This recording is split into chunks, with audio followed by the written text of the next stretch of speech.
This is not a dream.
Oh dear.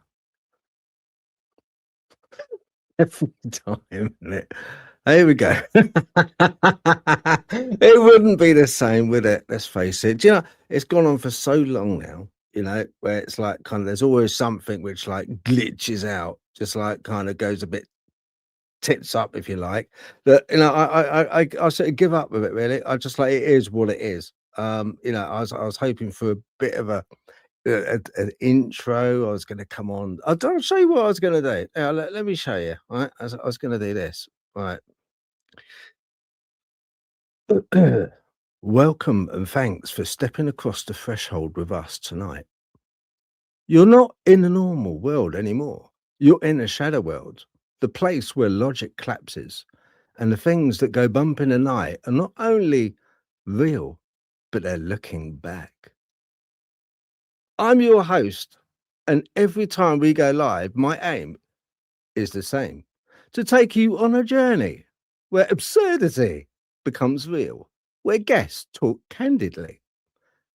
We deal with the supernatural and we tackle the inexplicable, and we chase the ghosts and spirits, dogman, UFOs, and aliens that refuse to stop being seen. Tonight, our guest, Scott Wilson, the paranormal comedian. And of course, he's running late, so he's going to be a little while. But yeah, that's what I was going to do. But I've done it a bit later now. I hope it works. Anyway, we're going to bring up our host as well, our co-host, Morticia.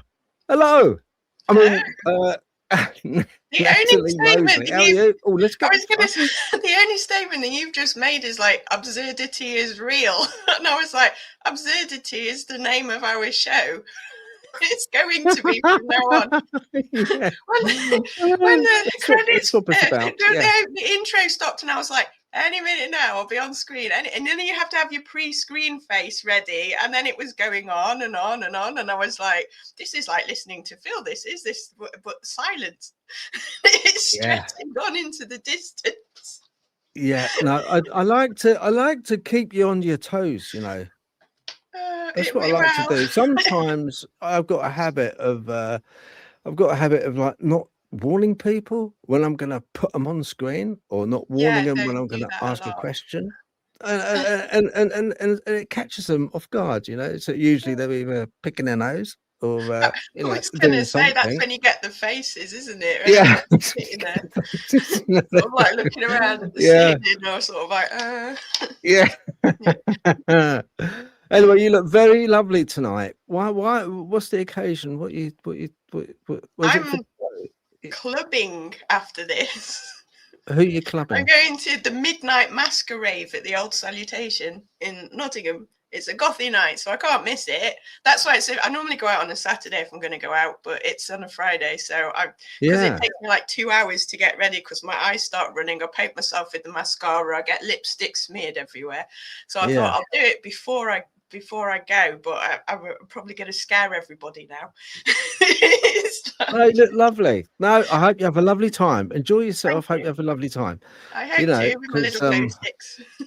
Yeah. It's like you're never too old to party. It's like I'll be 50 this year, and I'm like, sod it, I'm going out. You'll never 50. Yeah, unfortunately. No way. We're not. That's the first time that I'm ever going to mention that age. The only time. You really do look. You look good. You look good for 50. You do look good for 50. I wouldn't have guessed that. I mean, you know, you don't look as good as me. I mean, I'm only 32. Clearly no one ever outshines you, do they? No, exactly.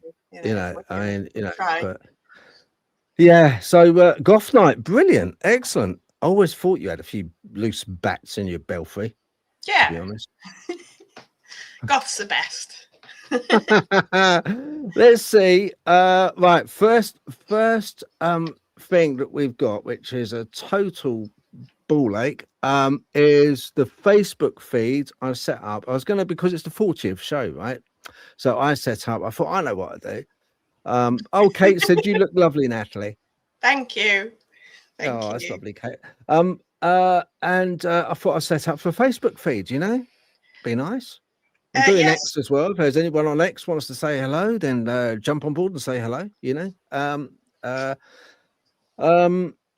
Well, I haven't been sort of like done very much on X. I've got to do a few things on X, really. You know, I've got to do a few spaces. That's what I'd like to do. I'm going to try doing a few of those. But they're a different caliber on X. They're they're a different caliber. So. Yeah, they're kind of it's critique city. Less professional, or no, Spaces is different. Spaces is really weird. It's like it's basically like a you create a space and then anyone and everyone can jump on. Now there's no video, it's just all audio. So all you need is a microphone and you can just jump on. It's basically an online conversation with up to I think I saw one with Jason Sands, and it was like something in the region of coming up to 1,000 people on there. You know, 500 people easy. What? And anyone can speak. Yeah. Anyone could speak. I would never follow that conversation. I have trouble just following you. Never mind. A lot of people do. Yeah, a lot of people do that. They get quite confused, don't they? But it's easy. You know, yeah. So it's just I'm not too sure, to be quite honest with you, Mosley, what I'm on about half the time either. No, I think you confuse yourself some days. So it's like a big phone-in radio show thing then, where everybody can speak. It's kind of like that. But being the host, you can sort of nominate who people can ask to be a speaker or a listener. You can, if you want to be a listener, you can just be a listener, or you can be a speaker. So the host, they can then turn your microphone on, and then you can just like kind of chat, chat. And that's it. So X Spaces. It looks really cool. It sounds really cool. I've been on a few really good spaces, listening, but I haven't actually joined in yet. So I've got to do that. So if anyone's on X listening, I will be joining at some point. So Keith just put a comment saying, Natalie, you got your DMs on. Does he mean Doc Martens, or is there a problem with the audio or something? Because it'll be DMs of it. Oh, my literal DM. No, I've got my Rocket Dogs, like my Convert black on. I won't be able to do it. I'll fall off the chair. Right. All right, Yeah, it's no, getting I've got my comment. Rocky Dogs on, so they're like Converse, so they're black and white ones, black and white trainers. Yeah, no, I haven't got my DMs anymore, I'm afraid. They've got too Okay. expensive now anyway. They're like £500 a pair. No, But, they're not. No, they they're are not. a decent pair. But Roxy likes DMs. I usually get her DMs. I didn't this Christmas, but a lot of times I get her DMs. You know, when they bring specials out, they bring like pink ones out, they bring sparkly ones, and also I'll tell you what, I did get her DMs which were printed with Van Gogh oh, yeah. DMs. Yeah, it's like Silent Night, you know. Is it no Starry Night? That's it. Yeah. No, I was just thinking a lot of, because I had a few messages earlier about Silent Night. You know, have you thought about doing a Silent Night show, Phil? What, You well, we know, just people had you think they're on so mute all funny, day. don't they? They honestly do think they're so funny. Yeah, have you thought about doing a silent show, Phil? We'll No. I'll start a petition tomorrow for that. I'm voting already. There's one petition already. We could just have you on in the background on mute while we just talk. We don't want to hear him. We don't want to hear like, him. Yeah. Right, on chats we've got Dawn Sasquatch sister. Hello, thank you for moderating. You're okay, Dawn. Got Dragonborn. Hello, Dragonborn. Thank you for joining. Although you did say earlier you're gonna running a bit late, so that's fine. Of course, Roxy, thank you for being admin. Kate, bless you, Kate. Lovely Kate is on. Thank you for moderating, Kate. I appreciate that. Let's have a look. See, Nick Berry. Hello, thank you. I think you're joining. Let's have a look. Cool. Who's that? Sounds a bit weird, that one. Right. Okay. Oh, hello, Keith. See, he didn't say hi, Keith? then he said hi. He said hi, goldfish. Yeah. Sorry. Yeah. Right. In fact, actually, has he said hello to everybody bar you, or did he say hello to you earlier? No, Dragonborn says, shut up, you Wally. Laugh out loud. You sound more barking than you usually do. Laugh out loud. That's a new low, isn't it? Yeah. Obviously, yeah. Dragonborn, Bernard Manning school attacked. Thank you for that. I prefer people to be straightforward and just come out with it. You know, I do. I won't be putting up your messages tonight. Right. Let's have a look. Yeah, we got Drew Hollings. Thank you for joining us. Appreciate that. Nick said hi, Roxy. Oh, that's very lovely. It's remembered. Yeah. Sorry. Let's have a look. Oh, what's that? yeah. 10 minutes into 15 minutes Keith, into we are old. Laugh out loud. Phil, we have a no, Keith. No, you might be. I'm not. You know, I'm quite. I mean, look at me. But yeah, for an 85-year-old, doesn't he? Let's have a look. Okay, right. We got mentally ill stream. Well, yeah, there is that. There is that. You could say that. Yeah. Welcome to the asylum. Very succinct, to the point. Why not? Well, our podcasts give a voice to the masses, don't they? It doesn't mean to say we're well adjusted. No one said this was going to make any sense. No, well, we never promised to make sense, do we? We don't promise anything like that. No. Dragonborn said, Natalie, wait till you reach nearly 70 like me this year. Oh, blimey. I bet you're out partying too, aren't you? Yeah. I think the advantage to goth music is you just wave your hands around, so there's no effort involved. So you can be like, you know, as old as you want and still go. As long as you can get the eyeliner on without stabbing yourself in the eye. Yeah. Do you know how to do the Wednesday dance? Can you do it? I've never watched it actually because I don't have Netflix, so I don't actually know what the Wednesday dance is. You got YouTube. The Wednesday dances on YouTube. Is it? Okay. Well, it's going to be in that. Yeah, it's viral. You know, it's a bit like this show, viral, but for the wrong reasons. Yeah, the wrong kind of viral. Yeah. Yeah, exactly. Right. Okay. So, yep. I'm going to go through the comments as I go through them as the evening progresses. We have got Scott on, but Scott's coming up in a little while. He's running a bit late. Last time I tried dancing, I smacked someone with my crutch on. You know, me and my friend were saying that because one of my friends that I'm meeting later, she's a cyber goth, but she's like well over 6 foot, and she's also dyspraxic, which means her coordination's off, and she's got these massive fans.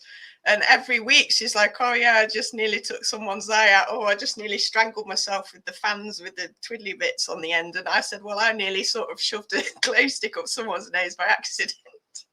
Yeah. So yeah, you'll be fine. You'll be fine with the crutches. That's half of the core.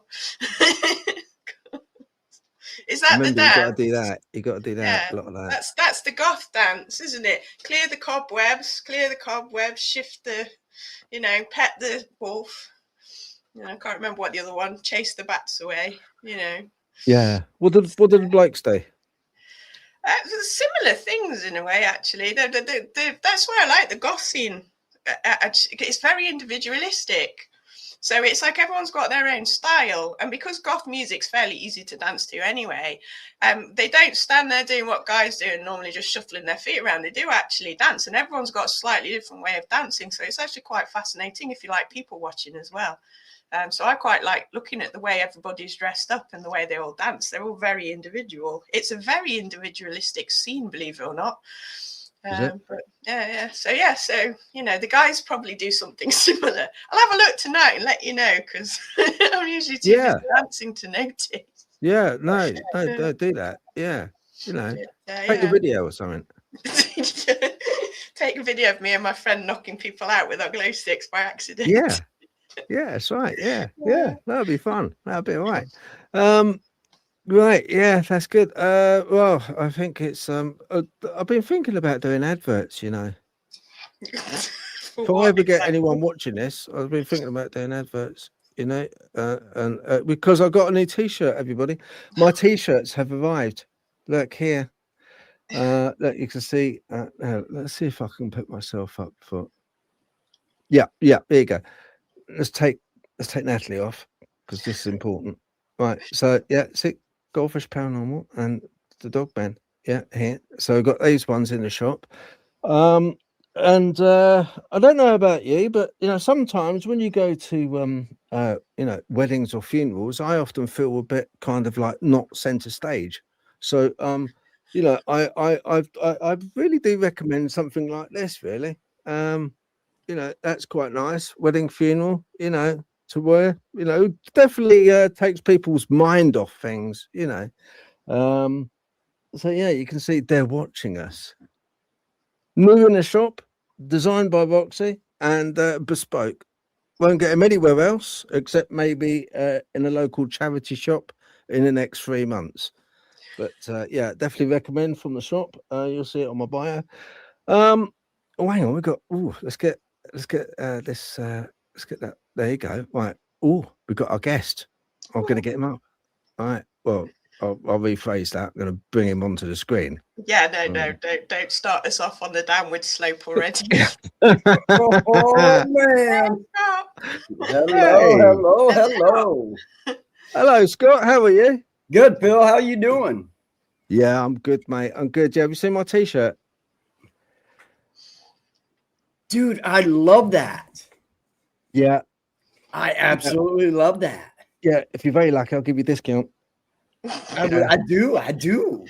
Don't ask me what kind of discount. Look, check this out. I was telling the people, the lovely people at home, right, weddings, funerals, to take your mind off it, because I often feel a bit upstaged, People like taking the limelight. And I like wear that.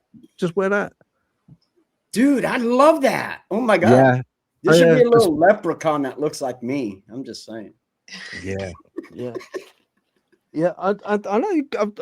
I have heard you are. How can I say it? Gravitationally challenged, Scott. I extremely am. Yeah, you know. I'm only 5'6" and 3/4. Oh, that must be nice. Just rub it in. Just Yeah, rub it yeah, in. yeah. It's okay. I'm Yeah, nearly so 5'8", so I'm taller than all of you. Haha. Oh, blimey. Hi, Sasquatch sister. How you doing? Yeah, I'm extremely vertically challenged. I'm not 'cause- quite little people there, but as I get older, who knows, maybe a year or two, I could qualify, and Yeah. I hope so. That would be awesome. Then I could get into little people wrestling, maybe become a champion or something. You know, Yeah, you could get in through the dog flap. dude. If I had a dog flap, my wife won't put one in. She won't let me back in the house. I'm just saying. You'd have to be careful going in and out of the dog flap. She might put a shock collar on you as well. Don't threaten me with a good time.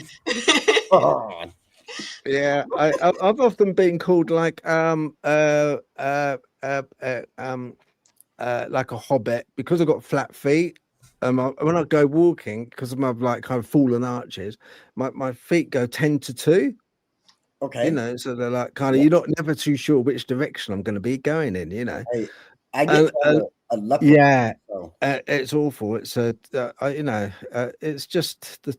I mean, God didn't smile at me physically. You know, there's a lot wrong with me. I don't look as perfect as I do on here. You know, Right. That's the filters, isn't it? That's It's why I filters. like my chair, It because is. I can move it up, and I guess that didn't help really a whole lot. I was gonna say. no, you're fine. You're Wait, fine. it is all the way up. That's horrible. I've got my chair on maximum and I'm still below the I'm top. trying. I'm trying here. It's not working. I was gonna raise it up. It's all the way up. That's absolutely depressing. Yeah. It's like a booster seat on the booster seat. Well, you know, coffee does stunt your growth, so I'm gonna blame it on coffee. Yeah, no, definitely. Yeah.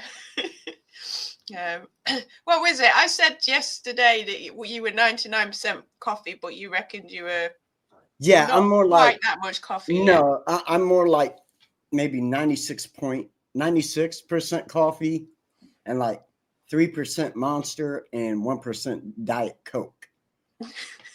Just you know. stick the Diet Coke on the end for Yeah. a bit. You know, people's like, aren't you going to drink water? Well, everything that I drink has water in it, so technically that does count, right? Like, Oh yeah, this is true. Yeah, it is. There's You a know. lot of water in around the coffee. there's just caffeine and stuff. Yeah, it's filtered water through coffee beans. That's good for you. You Yeah. know. Yeah. I saw Scott your live yesterday. And then yeah, that was a disaster, We're man. not I'll tell you what, when mentioning you the live guys were yesterday, are talking, we when you already? guys were talking, I knew that something's gonna happen, they were gonna cut it. I knew it because what you were talking about. But people watching, Scott was in a really great conversation, but it sort of meandered like this show. It kind of meandered off from originally talking about Philadelphia experiment, and then it sort of meandered off down a trail, which was a very dark, steep trail that led Yes. to a sort of Facebook cutting it off because it sort of went on to more medical side of things, and Right. yeah. And that was, Yeah, and they I were just like, knew it. "Oh, like you're not doing this again." Thankfully, YouTube's not like that, but unfortunately, you know, not. And I always tell people, follow us on YouTube, so that if that happens, because it is Facebook, if that happens, you can still watch. You can still watch. I didn't realize they did that because I just thought my internet connection had dropped out. Right. And then when No. you said, "Oh, I think we've been censored," I was like, "Really?" I didn't. Yeah. I suppose like it's quite scary to think because it used to be you posted stuff and then it got taken down, whereas now it's like real time censoring. It's No, real they're- time sensory right off. You know, Yeah, it's do you quite know what frightening. they're even with YouTube, they're hot. They're too hot to trot. As soon as you mention, you know, the big thing that happened in 2019, 2020. yes, sir. Yeah. Okay. The C word. Okay, Yep. you start going on and mentioning about the C word, and even YouTube will go, no, we're not having that. So, there's certain things you just can't sort of, You can't talk about, yeah, which is a bit odd, really, because it's sort of something that everybody's lived through. It's part of our sort of society, as it were. Now it's something which kind of like we experience, and you'd think we'd have free reign to talk about it, but no. The powers that be go, no, they're like, no, you cannot talk about that. And it's weird to still have to deal with the censorship from everything. The thing is, as well, is it's random on each channel. Yeah, it's random what they're censoring, and it's like some of the things that are like nuts. Yeah, because you can't say one word, but you can say another word instead, and that's okay. And you can talk about serial killers as long as you don't mention certain words, which are everyday words as well. And it's just like it makes my head hurt because I don't know it what does. And being part of the podcast, the Paranormal Jackazz, AZZ, Facebook and YouTube, we get it a lot. Like I don't know how many times.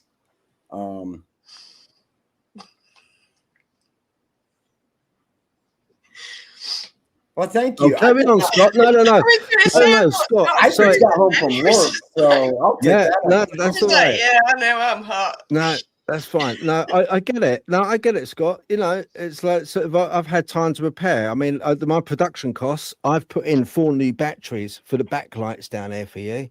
All right, for my production costs. Dude, that looks. Your background is absolutely 4 batteries. Amazing. I don't normally do that for guests, but for you, Scott, I did it. Brand new. They are. They are. Yeah. I can see you went to town on your production costs with your back sheet. Well, hey. That's why I keep telling you. Yeah. I need a bigger backdrop. Yeah. So, it's what it is, isn't it? That's what I like about what we do. I like it because it's it really is a cottage industry. Do you know what I mean? It's kind of, and sometimes when I go perusing the channels and you get so much more information than you would on mainstream media. Yes. You get all the dirty little nitty gritty sort of grimy little news bits, which you otherwise wouldn't get, So I like it, grimier the better for me. You're right there with me, aren't you, Scott? You're right there with me. I know you are. I was saying that's what the backdrops are, isn't it? Is to hide all the lack of cleaning. Hey, this cost me like $10. Bits. Crystal Kohler made this for me.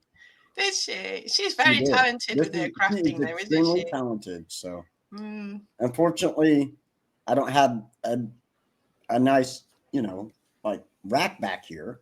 This is an old clothes hanger rack, completely metal, so it's not that high, which is odd because I'm short, and if I can hit my head, there's problems. It really is. I mean, who the heck makes something that low? Like, who are you making this for? Hobbit? They miscalculated your height when they were thinking about it, weren't they? They were like, he's short, but perhaps not that short. Yeah. So now it's time to get a new one, so where I can raise it and people can,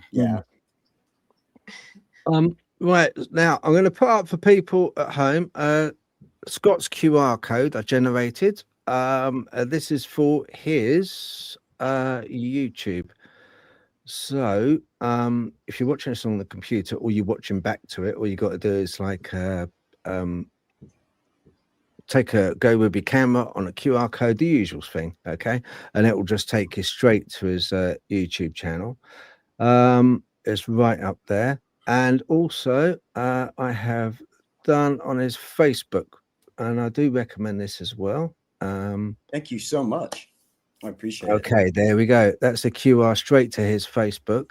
So, people, and I'll show this again a little later on in the show. I'll be popping them up. If you'd like to see Natalie's is here for anyone that wants to have a little look. That's straight to her Goldfish Paranormal Facebook as well. And she's an amazing artist as well, y'all. I'm just letting you know. Yeah. She really is. I did one cartoon sketch of the 13th dimension. Like, what was it? Was it in lockdown? I think, yeah, because that's when I started listening to you. And I sent it to them and said, oh, thanks so much, you guys. And everyone, even now, is still thanking me for it. And it was like, dude, it is such an amazing thing. Like, really it is literally, your picture's just right over there. Oh, is it? Yeah. Oh, yeah, I did you a picture as well, didn't I? You did me a personal picture. Give me 1 second. Yeah, I drew a paranormal Jackazz picture for Scott because I've done the 13th dimension one, and then when he started his own podcast as well, I did another little cartoon. And that's cool. Sent it to him. I forgot I sent that to him. Yeah, and they still mention it now, which is really sweet. It's like nearly every show. It's like, hi, Nat, we've still got your picture. Oh, it is up. Never mind, it's upstairs. Oh, it's upstairs. I mean, I could run up and get it, but you guys don't want to worry about that. You want to talk about me. I can always find. I've probably got a copy of the picture somewhere. I can always post it on my page if you can't find it. Yeah, I'll tell you what. Just send when you get a chance. Send it to us and I'll pop it up. Okay, send it to us on Messenger and I'll pop it up on here. For people that are wondering, I have got. I found it. Oh, hang on. Yep. I'm sorry, I found it. This is an absolutely amazing drawing. Let's see if I can do it. That Natalie did for me for my paranormal Jackazz. Oh, that is so cool. It's got the chilies in there as well because he likes eating the hot chilies, you see. So I put little chilies around it too. Yeah, I absolutely love that. That is probably just one of the best things, you know, for somebody to take the time out of their day to draw something that you love to do and send it to you. I mean, that's just beyond amazing. It really is, you know, because I'm just me, you know, I'm Scott, you know, I don't see myself as anybody special or anything like that. But I mean, with Natalie, I mean, that's just, you know, she talks about what I may mean to her, but she doesn't realize how much she means to me. And it's more than what she thinks. So. Oh, thanks, Scott. Well, that's lovely. Thank you. Well, she's been on this, I want to say she's been on this journey with me since 13th Dimension and starting my own podcast. So that means she's always supported me. So that means more than anything to me. No, I've always tried my best to stay awake. There's no trying. I know, right? That's 6 hour difference. So I apologize to you guys for 6 hours. So I get a glare. So how's my hair look? Oh yeah, you can definitely tell. Look at that. Look at that.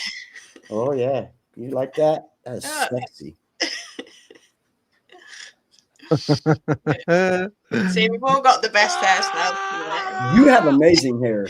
Cruella. Can I say that? Oops. Cruella. It's not the first time I've been called that, to be fair. One of the kids, one of my jobs was like, you look like Cruella. And I was like, oh, great, thanks. And the mum was like, oh, no, don't worry about it. They think of it in a good way because the new Cruella film, she's not like as bad as everyone thinks she is. And it's actually a compliment. And I was like, okay, I'll take it as a compliment then. Hey, Things Niederland is in here. Nice. Oh, hello. A couple of my other favorite people. So yeah, you should. Oh, actually, I forgot to ask you. I don't suppose you've got it, have you? Mary was telling us the story yesterday of your DIY Halloween makeup and the picture. Oh yeah, you know, if you've got it. I forgot to ask you to send it to Phil. You know, sometimes there's just some things you should not do, and I will see if I can find it real fast. But do you guys remember during Halloween zipper faces? They had the zippers and come down the middle. Have you? I tried to do that. I tried to do that one year. That was an extremely bad idea, especially when you go too heavy on the makeup, and then you put blood right here. So it's like a half open zipper, wasn't it? I think if I remember rightly. Right. It went It's down. supposed- yeah. It was like that across the face. It was supposed to be. I must say it turned out horribly wrong. I can't probably say what it turned out to look like on the show, but let's just say it involves a certain anatomy of a woman and a certain time of the month. We'll just say it like that. That's what I ended up looking like. Yeah, dude, it was horrible.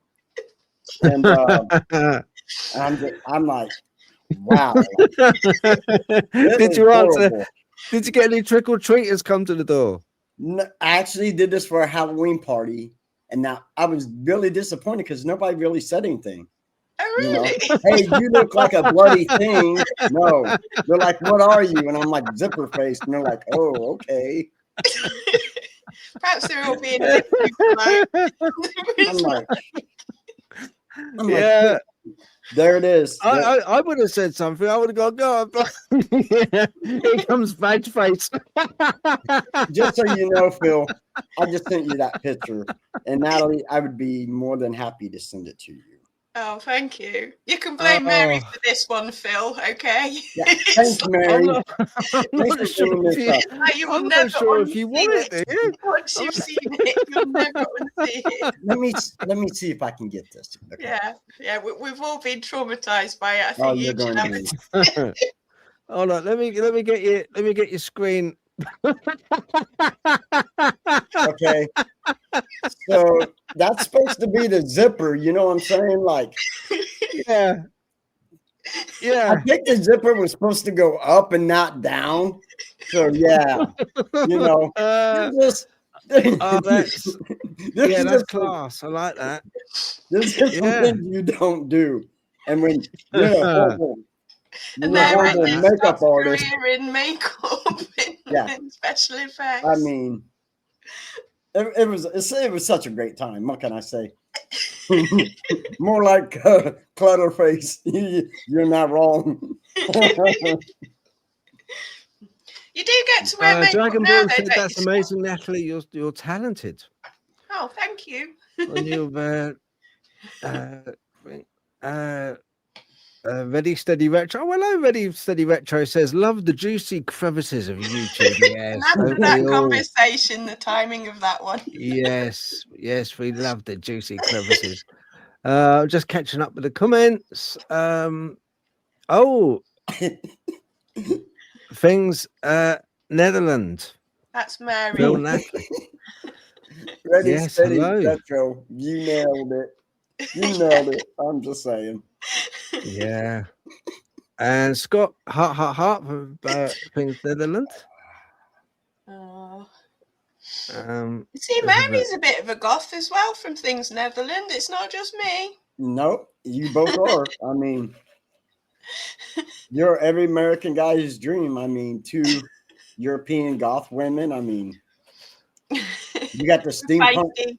You got the steampunk going on. So, you know.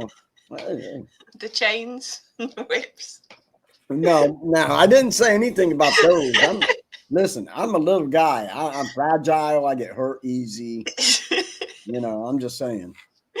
Oh, good. Yeah, Ready Steady Retro has actually said it for us. Yeah. Hit the head on the nail. See, and that's for sure. Yeah.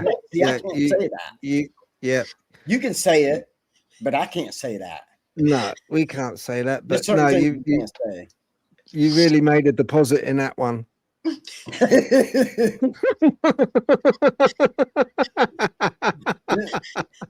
It's a good thing I didn't have any white paint. I'm just saying. That's what you needed. Splatter. Yeah. A little bit of splatter on you. That'd have been all right. You would have looked like a. That's gonna be my next. This is gonna be my next Halloween costume. I'm either gonna dress. I'm gonna dress up as an Ewok. Zipper face. I will have the avenue covered for everything. I'm just saying. You would have had the whole shebang, the whole Bukaki. Dress up as a mini Chewbacca and put it on. Splatterfest. That would be amazing. Yeah, That's a new idea. I'd buy that for $1. You can Yeah, walk around with a brilliant. little razor as well, you know. It's like I think I'm going to do it. I'm going to do it. Yeah. Just do it. Just Yeah, gonna this do it. Halloween, just do it. Yeah. you do Yeah, I have to wear makeup for because you do sometimes you do the haunted house acting thing, I don't do. you? You have But- to, I take it you don't do your own makeup for that. No, did you see how I do my makeup? That's probably a bad idea. Yeah, no. Yeah, Scott does the horror because it's quite a lot bigger in America than here, although it's getting bigger. Is the horror Yeah. houses, and when you have the horror actors in the scare houses. Yep. So Scott does that every. You didn't do it this year, did you? I did not do it this year. Yeah. I had some things I had to deal with myself, but I do plan on being back next year. But it's hard, you know. I'd love it, but being the oldest one that actually acted inside, that takes a wear and tear on your body, you know. Really? It does. And a lot of times those places stay open pretty late, like 2 a.m. So for me, that's hard, especially like Friday nights, because I work till 3. Get over there by 4, getting your makeup, getting your costume, so that way by 6, 7 o'clock, you're ready to roll. That's an extremely long day, like a 14-hour day.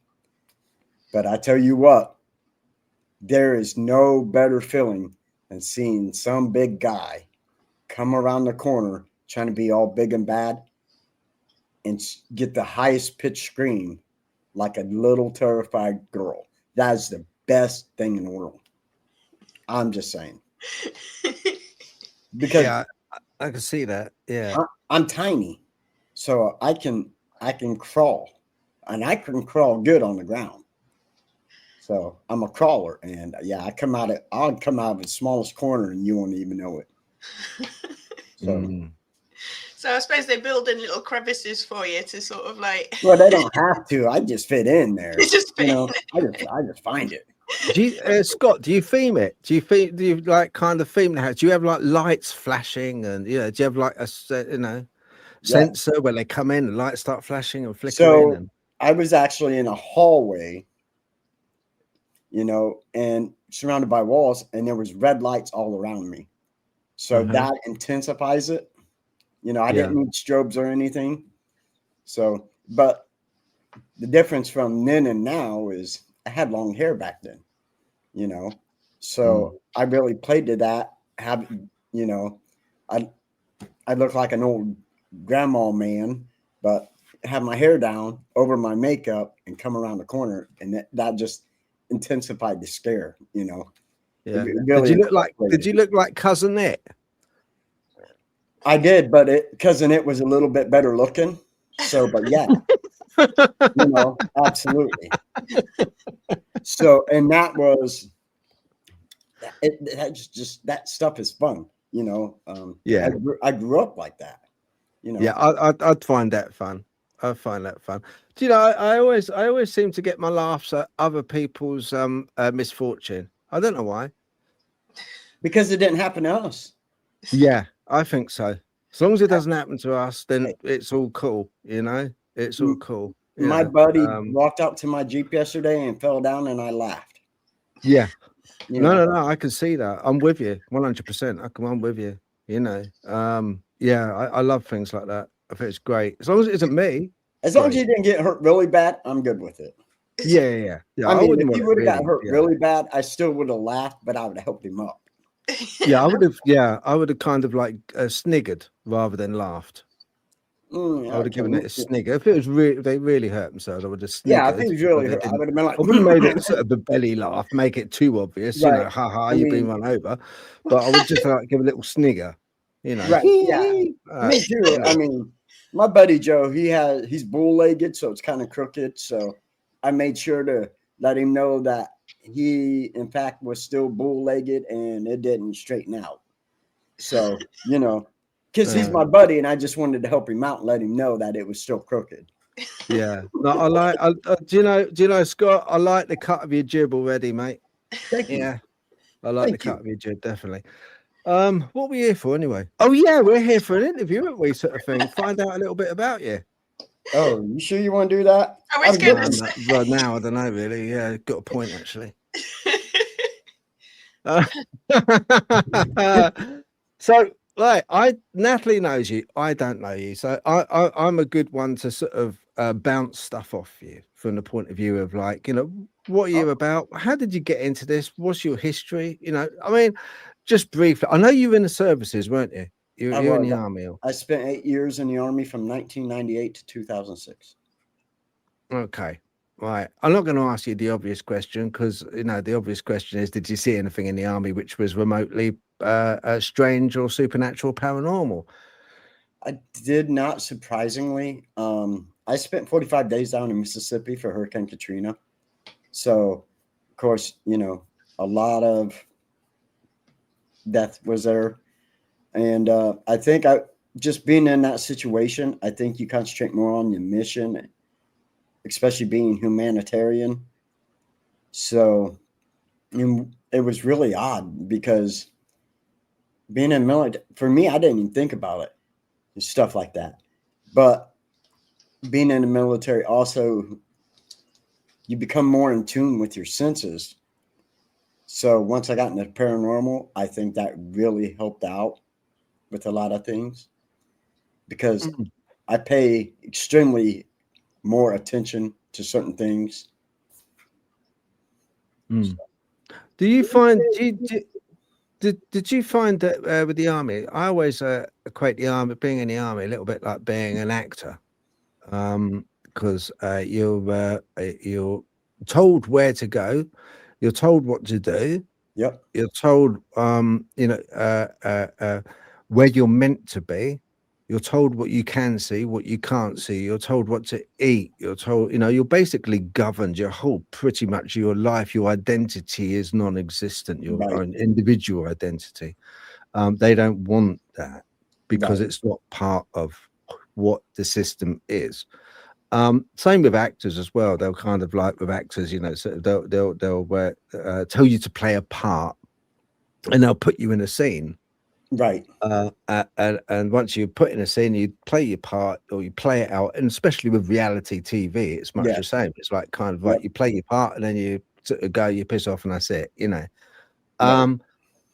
Well, I wanted to ask you, just I know it's a bit of a segue to this, but everyone's kind of, you know, talking about disclosure and about UFO and aliens and stuff like that, you know, and the Spielberg film coming out soon, you know, Day of Disclosure and stuff. Mm-hmm. Do you believe that with the services that they would know or do know? Do you think that they would be allowed to even come out with any information? I You know, think, as far as military goes, there's a lot of discretion that would have to be put on anything from another world, an oddly planet, you may say. Now, as that would probably come down from the higher ups, you know, trickling all the way down. But once you get out, you know, because a lot of times being in the military, there's things you can talk about, there's things you can't. It's like an NDA, non-disclosure, you know. But there are a lot of veterans coming out now, especially guys who were in the Navy, flew jets. A lot of them are coming out now, talking about seeing UFOs, or what they call them, UAPs or whatever. Unidentified aerial phenomenon, I think is what they call them. So, I mean, being in is one thing, but once you get out, like it's coming out more and more that there are things out there other than us. And I'm glad. I hate to say it, I am. Because when you were in there though, were you ever in your training? Was it ever mentioned to you about what to do and who to report to if you ever see anything which was technology or even from the point of view, were you in artillery? Were you in artillery or were you infantry? I was infantry. Okay, right. Okay, so were you ever briefed on any weaponry that you can't talk about? You shouldn't, if you do see this or the enemy using this or they're using this type of stuff. Were you ever briefed about not to talk about it? If we ever came across something that we don't know about, of course you follow chain of command, and then chain of command tells you what you can and can't do. A lot of times, when you're doing training for certain situations like clearing buildings and dealing even with rioting, there's things you can and can't say. The lower rank you are, the less knowledge you're going to have about stuff. And that's just the way it is. Because they call us Joes. They don't trust Joe to talk to the media or civilians. So you would report whatever it is to your higher command, and they pass it on up, and then they deal with the rest of it. It's kind of like, I wipe my hands clean of it. I don't know what you're talking about. But if you and in that situation, they're going to tell you, you didn't see anything and you can't say nothing. And you're going to sign this non-disclosure agreement, which I found odd because being military, had I seen something like that? No. Would I love to? Oh, absolutely. Because I would talk about it. Absolutely, 100%. You told me in the marriage. I don't care. Yeah. And when you were recruited, did you ever have to? Was there ever an instance where you or one of your colleagues had to sign an NDA? I never had to, just because for me, the military is kind of boring at the time. But to my knowledge, I think my co-host Tim Kohler from the Paranormal Jackazz, I believe he has. Okay. All right. Scott, what do you think, as we're on the subject, what do you think to UFOs and UAPs? Have you ever seen any? I have. It was the summer of 1986, Monroeville, Indiana. Ooh.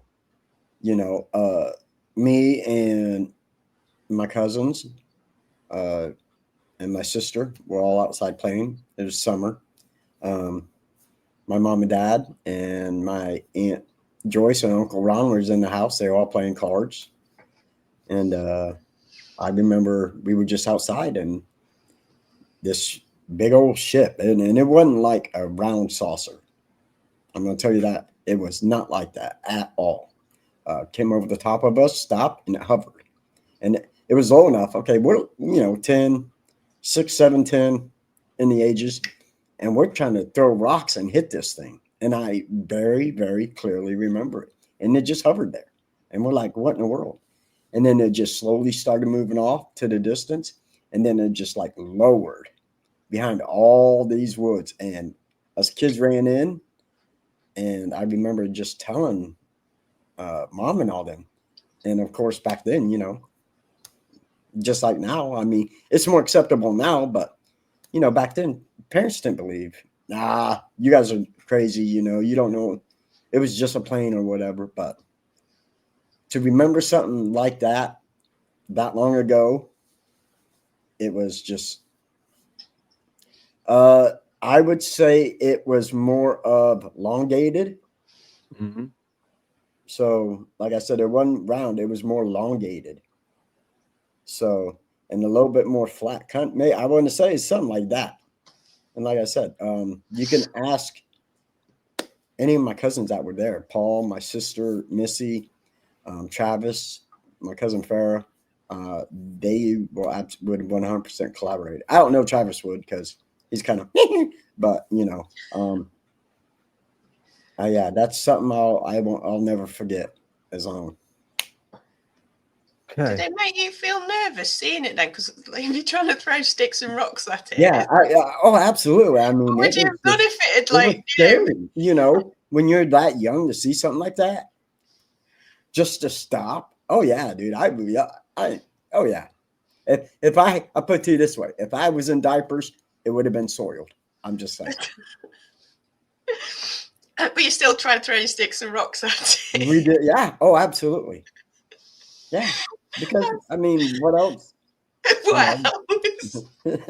I mean, that's such a boy thing to do, isn't it? It's like, oh no, that's a big scary thing in the sky. Let's see if we can hit it with a rock. Hit it. You ain't wrong, because we live out in kind of the country, so that's when the window breaks and you're like, uh-oh. Yeah, you went, oh, what? Oh man. Yeah. And that's, I live out in the country now, so I love it out here because I'm always watching. Is there go on, sorry, Natalie. Sorry, I was going to say, are there a lot of UAP sightings in Indiana? I know there's a lot of cryptid sightings, but I don't know much about the UFO. I don't think there's as many UAP sightings as cryptids because you don't hear about them that often. You really don't. Most people, at least in this area, it's all about more of just paranormal. You'll hear that. There is a UAP. There is a group around here that gets together, especially during summer, and they will go to different places and look for UAPs and stuff. I know some of the people there, and they're absolutely amazing. So it's pretty interesting, actually. And they have a meeting once a month. Wow. So it's often enough to be with for them to go looking for one. Right. Yeah. Because, I mean, I don't want to see one, but we don't. I've not seen one, to be fair. I don't know if I want to be honest. But around here, it doesn't seem to be a little bit over county. I think there's a few more sightings, but it's like everybody else seems to have seen one somewhere. But usually when they're younger as well, actually, it seems to be quite common when you're kids to see them, which is strange. It's I think it's one of these things where if you're involved or experience the paranormal, then 9 times out of 10 you will also experience some form of UAP or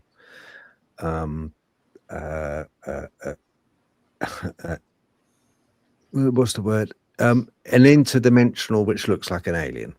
An interdimensional encounter. Yeah, you'll mention that. That you'll see that. I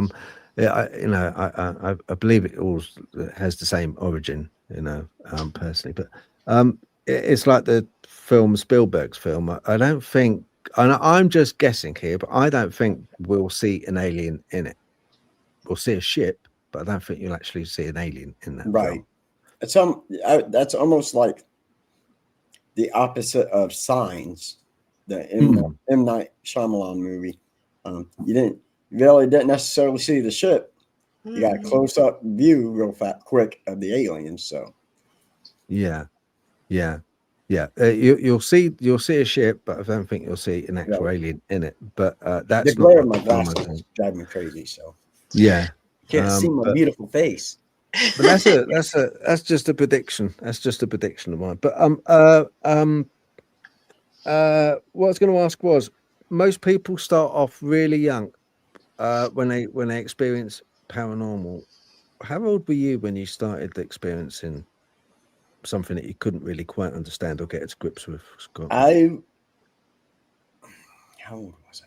I had to have been 7 years old. Of course, I really didn't understand. So that would have been 1980 something. Anyways, we lived in a town called Warren, Indiana.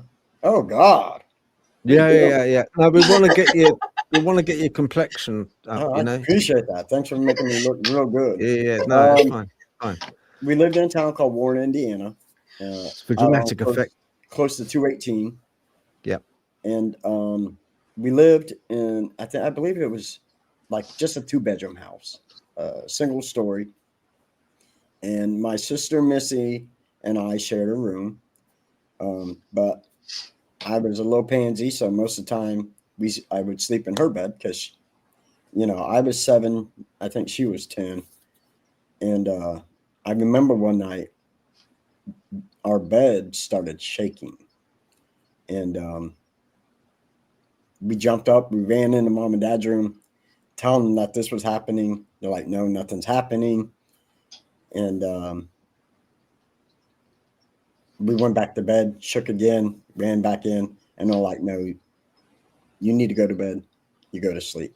And yeah, it happened twice that night, but I don't recall it happening ever again. And what's odd is people are like, well, maybe it was an earthquake. Okay, I live in Indiana. We don't have a lot of earthquakes. Do we have small tremors? Yeah, every now and again, but nothing normal to where a bed is going to shake. But what was odd was my parents' bed didn't shake. Otherwise, they would have ran in. Of course, it probably would have woke them up and ran in. So, but I recall it never happened. That's why we ended up running into mom and dad's room.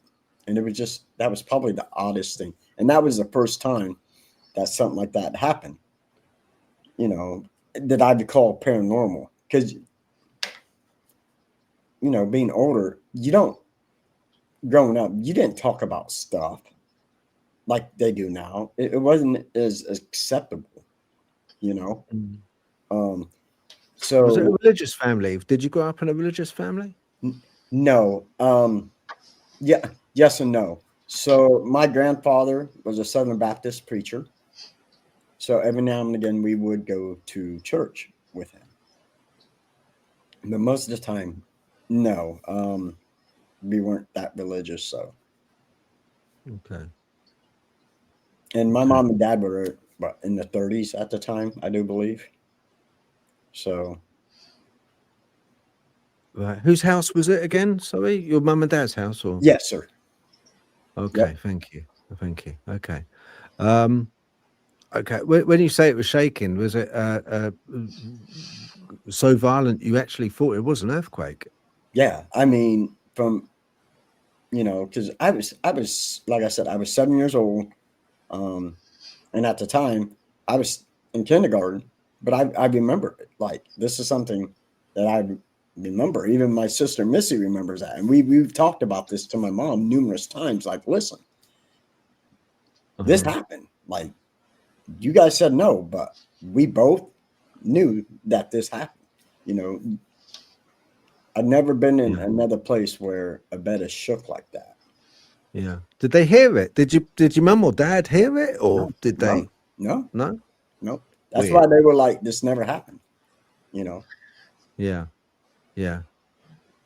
Okay. All right. Let's move it forward a bit. Did you have anything else? What was the genesis moment? What was the moment that you said, boy, oh boy, this is really, I'm hooked. I've got to look further into this because I don't understand what's happened.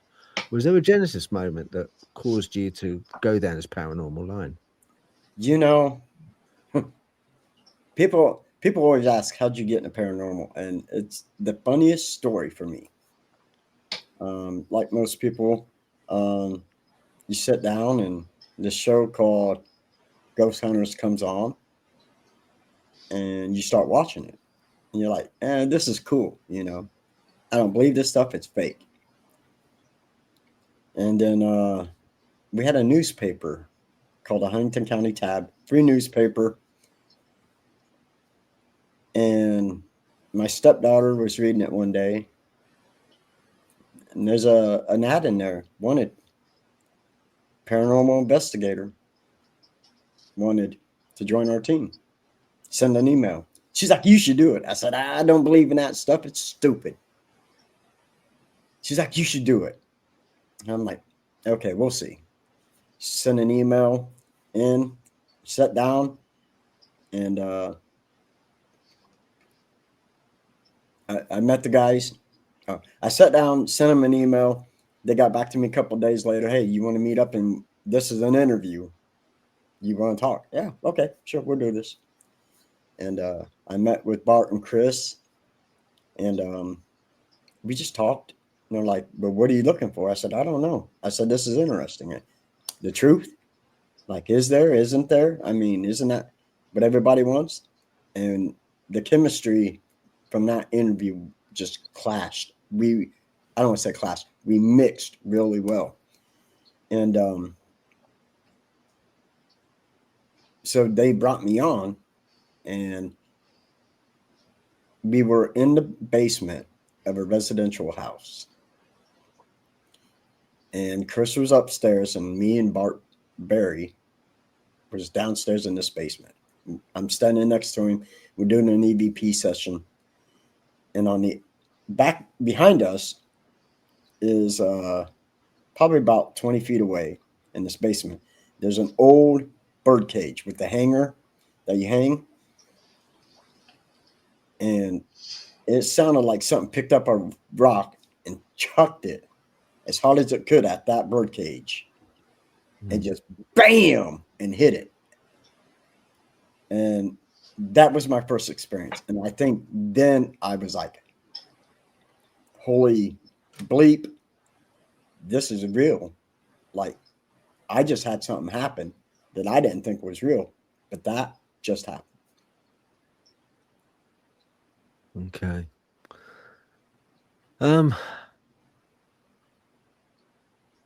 Right. When you entered the arena of like paranormal and finding out about ghosts, how did you approach it? Did you approach it with a technical side of things? Did you have like all the clobber of the K2s and the EMF and the cat balls and all that other gear, or did you go in just kind of like saying, right, okay, I'm gonna a lot of people approach it from the point of view of being almost abusive to ghosts, Right. you know, almost like kind of, come on, show yourselves, where are you, come on, you know. How did you approach it? So when I first went in, all I had was there's a voice recorder, a headlamp, and a camera. That's it. And a lot of times, that's what I still use. I'm pretty basic. And when I first started getting in, I always felt weird asking questions because a lot of people, listen, we get into this, we always ask the same questions over and over and over. Are you here?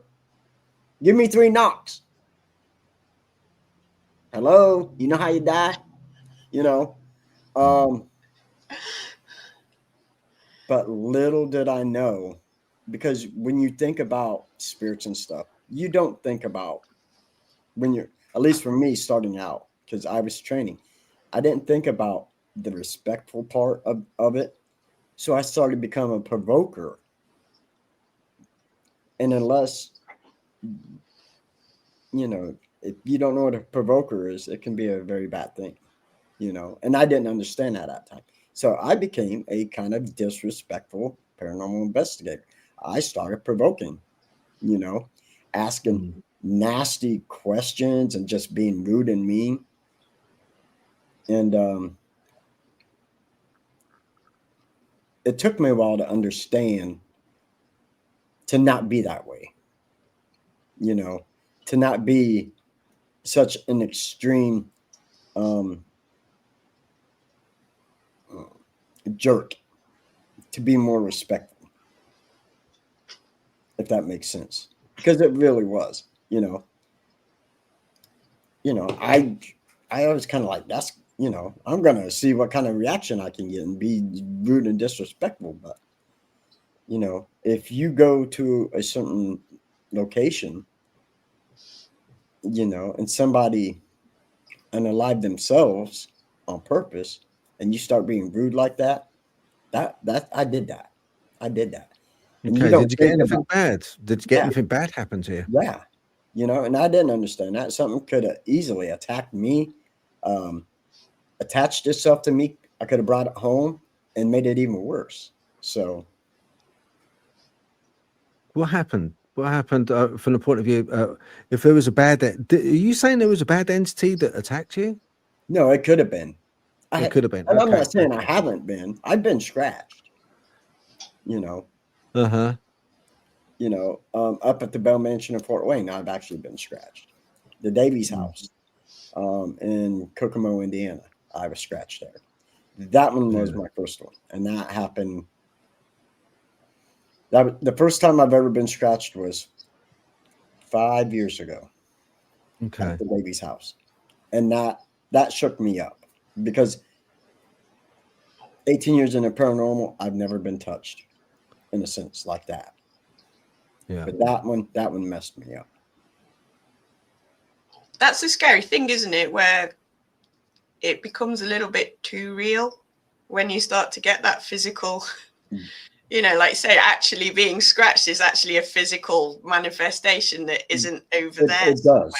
It really does. Like, Yeah, it's a whole different sort of level of interaction that does always seem to. and I don't, yeah, and I don't think people that understand that want to be in a paranormal understands something like that. Mm. They want. It's weird now because there's too many teams out there, and I'm not dissing every team out there. I'm not gonna talk bad about every paranormal investigator and this and that, but there's some of them out there that look for the clout, the popularity, and some of them have achieved it, So, and when people watch these shows, they're like, "Oh, I want to do that and do this." Okay, that's a TV show. Okay, they're gonna do stuff that they want to do because they have to get the viewership. But you get out in the real world and something attacks you, it is a whole different ballgame. I promise you. Mm. It does seem to be a defining moment for a lot of investigators, like you say, when the one that got me was when we were investigating a school, and we'd been sort of messing about a little bit, and I'd felt really chill there, and they were doing a Ouija board and then decided to do table tipping. And so I've never done it before because I was not that interested in it. And I put my hand on the table and Summit put his hand on my back, and it was so real. It was as if an actual person had stood there, and the weight of the hand on it, and I was just like, oh my god, I was like gone. Because like I say, you're used to getting like the spirit touches and the tickling and stuff, but when Summit is so real and I'm like, there is no one behind me, and it feels so real, it's a whole different, like you say, until it happens to you, I think that sort of switches your understanding of the paranormal around from, oh, it's just a ghost, it can't hurt you, to this stuff could do. Yeah, it's a little more real than what you think. Could do.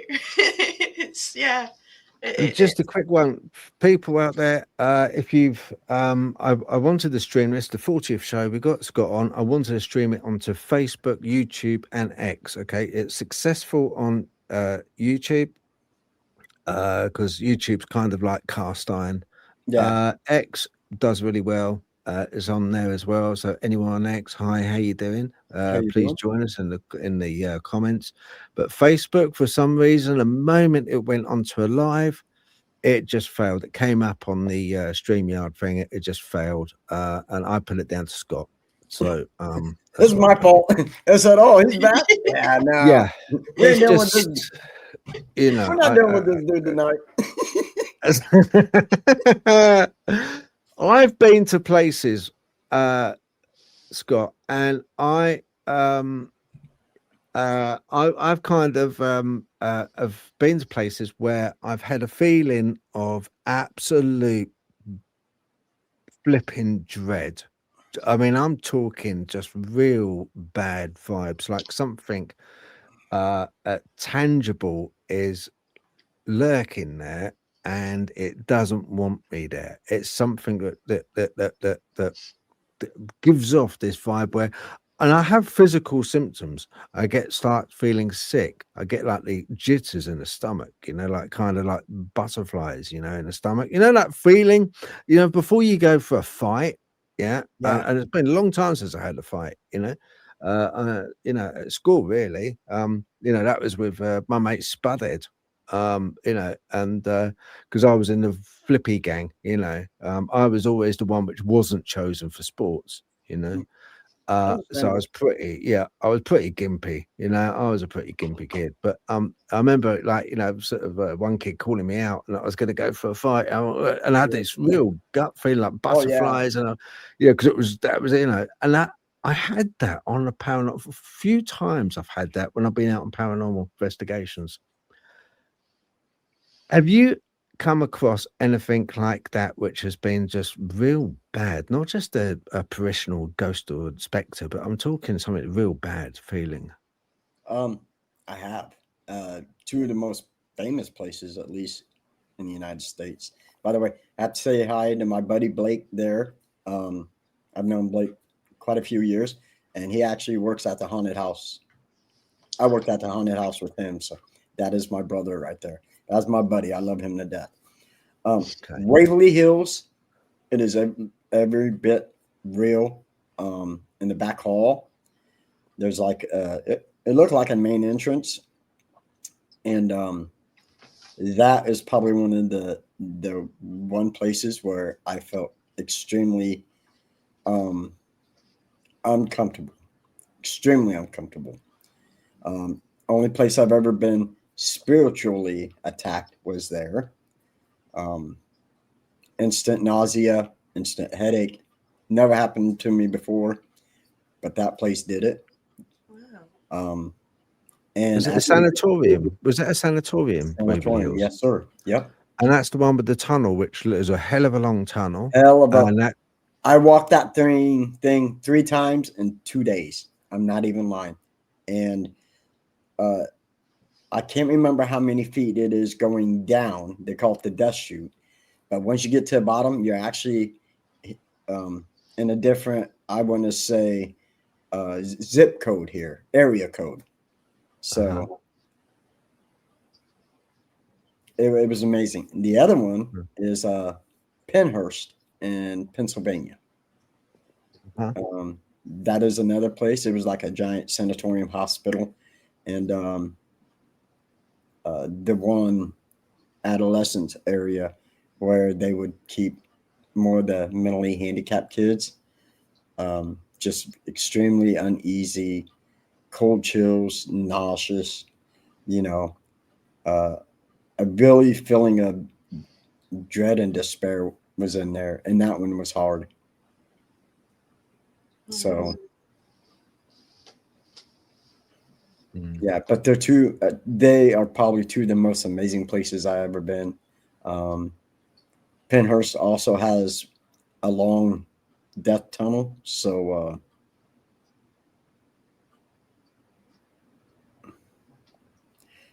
no, Blake, I have not been to ISS yet, but we got to hit that up this year. Indiana State Sanatorium is ISS. I mean, I was in ISS in school, if that's what you mean. Like detention. Yeah, all the time, bro. I ain't even lying. You're escaped. But it's got a reputation, Indiana, Erie, Indiana, isn't it? Yeah. Yeah, that's what I've always known it as, Erie, Indiana. There's some, Indiana is like other states. We have so many different places you can go to, like Brazil, Indiana, and the 100 Steps. You have the Indiana State Sanatorium. What's the mounds one, Blake? You have to put that in because I can't remember. They're Indian mounds, which I have not been to, which I'd love to go to.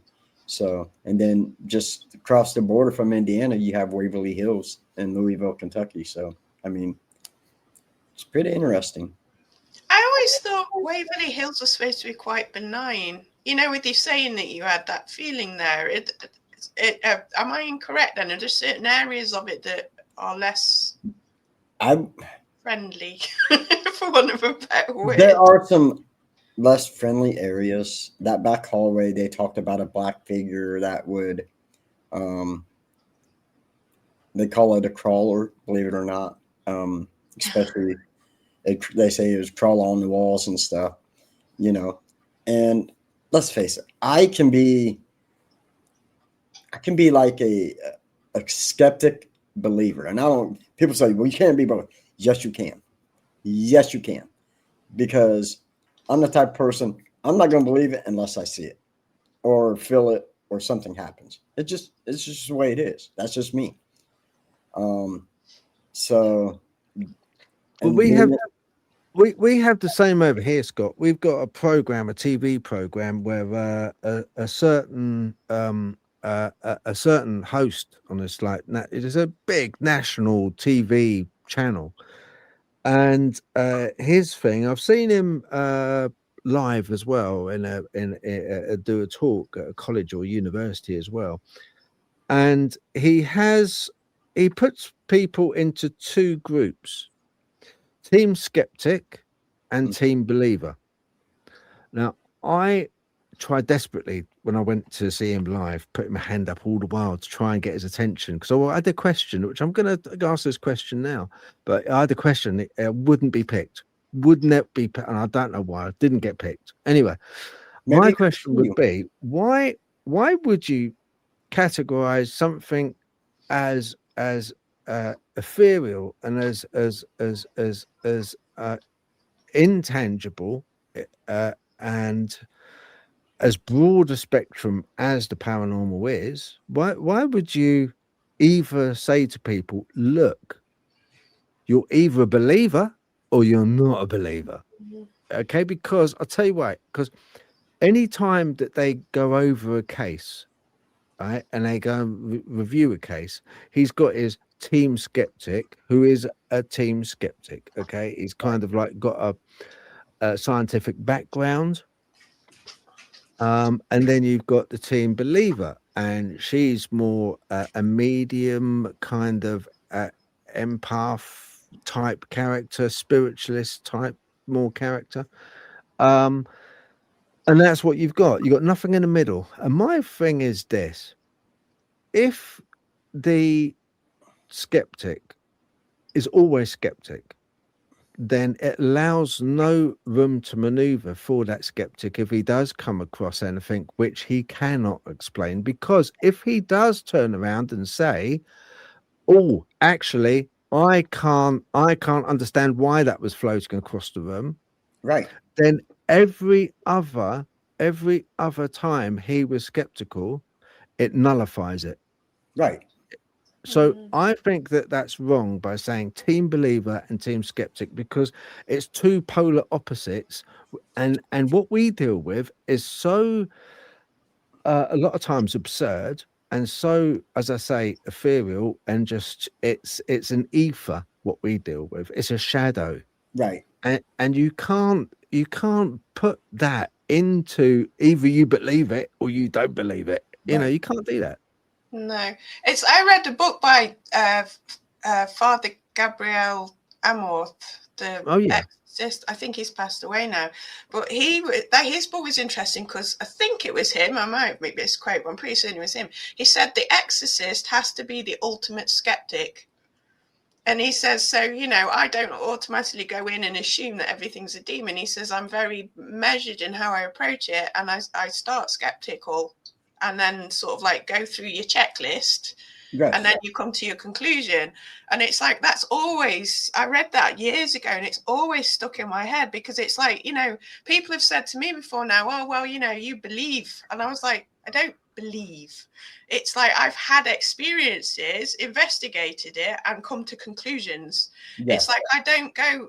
I've always accept, like you say, you've always accepted the possibility of it, but I don't I mean, to be fair, I tend to work from the paranormal back to the rational rather than the other way. But I will, you know, it's like when we did have an earthquake once here, we don't have it very often. My first thought was, oh my God, I've been attacked by demons. And then when I'd gone through my little checklist, I was like, oh yeah, it must be an earthquake. And then I went back to sleep again. But it's still a check, like you say, it's still a checklist. You don't go, oh, I believe in everything and anything because I'm an idiot. It's like, you know, this is a phenomenon. It appears to be paranormal. So I'm going to put it on that side of the scale until I've, or on this side of the scale, until I've got more information to either corroborate it or more experience to corroborate it. And like you say, it's not an either or. And it is irritating when people sort of try and what's the word, where they try and push you into a category. Right. And it's sort of like, oh yeah, you automatically believe. And I'm like, I don't believe in anything particularly. Right. It's just, it's happened. So I've come to a conclusion, which to me seems logical, rather than it being, oh yeah, because belief is things that you can't see. But when you're investigating, you do see stuff. Yeah. Oh, and it's like, and hear stuff. And some of it, you afterwards, you think, oh no, I think that was a door, or I think it was the house settling. But other things, you're like, that, I'm sorry, but I use my eyes all day, every day, and my eyes are seeing something it doesn't normally see. You know? Right. And you're absolutely right. You know, going into an investigation, that's like my buddy Blake said, I'm going to go in, I'm going to be a little skeptic, because if you're doing a residential, okay, the family may be worried, okay, and there's some families out there that want their stuff to be haunted, okay, but most of the time you go in residential, you're trying to help the family, so you need to be a little skeptic so you can try to debunk whatever's going on there. Is it always going to happen? Absolutely not. But at the same time, that's where you need to also be part of a believer, because you got to entwine each other where you can debunk something and say, yes, this is happening, but I can't explain why this is happening. Even though I checked it out, you know, I don't know why that's happening. And gather as much information as you can. And I think, and I know you asked me earlier about science and all this, Phil, and I think that's where the fun part of the science comes in, using EMF detectors and K2s or REM pods or, you know, IRs or, you know, all these other trigger objects now that they have out. You know, I think that plays a big role in how investigating is now. And it absolutely helps. Yeah. Yeah. I mean, it's they're fickle things, you know, sort of the paranormals. It's sort of it's very much they suit themselves. They don't stand up to command.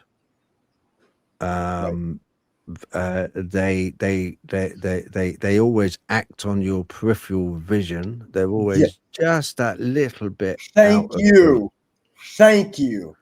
Somebody else who believes that other than myself. Thank you for making that point, Phil. Oh, you're welcome, man.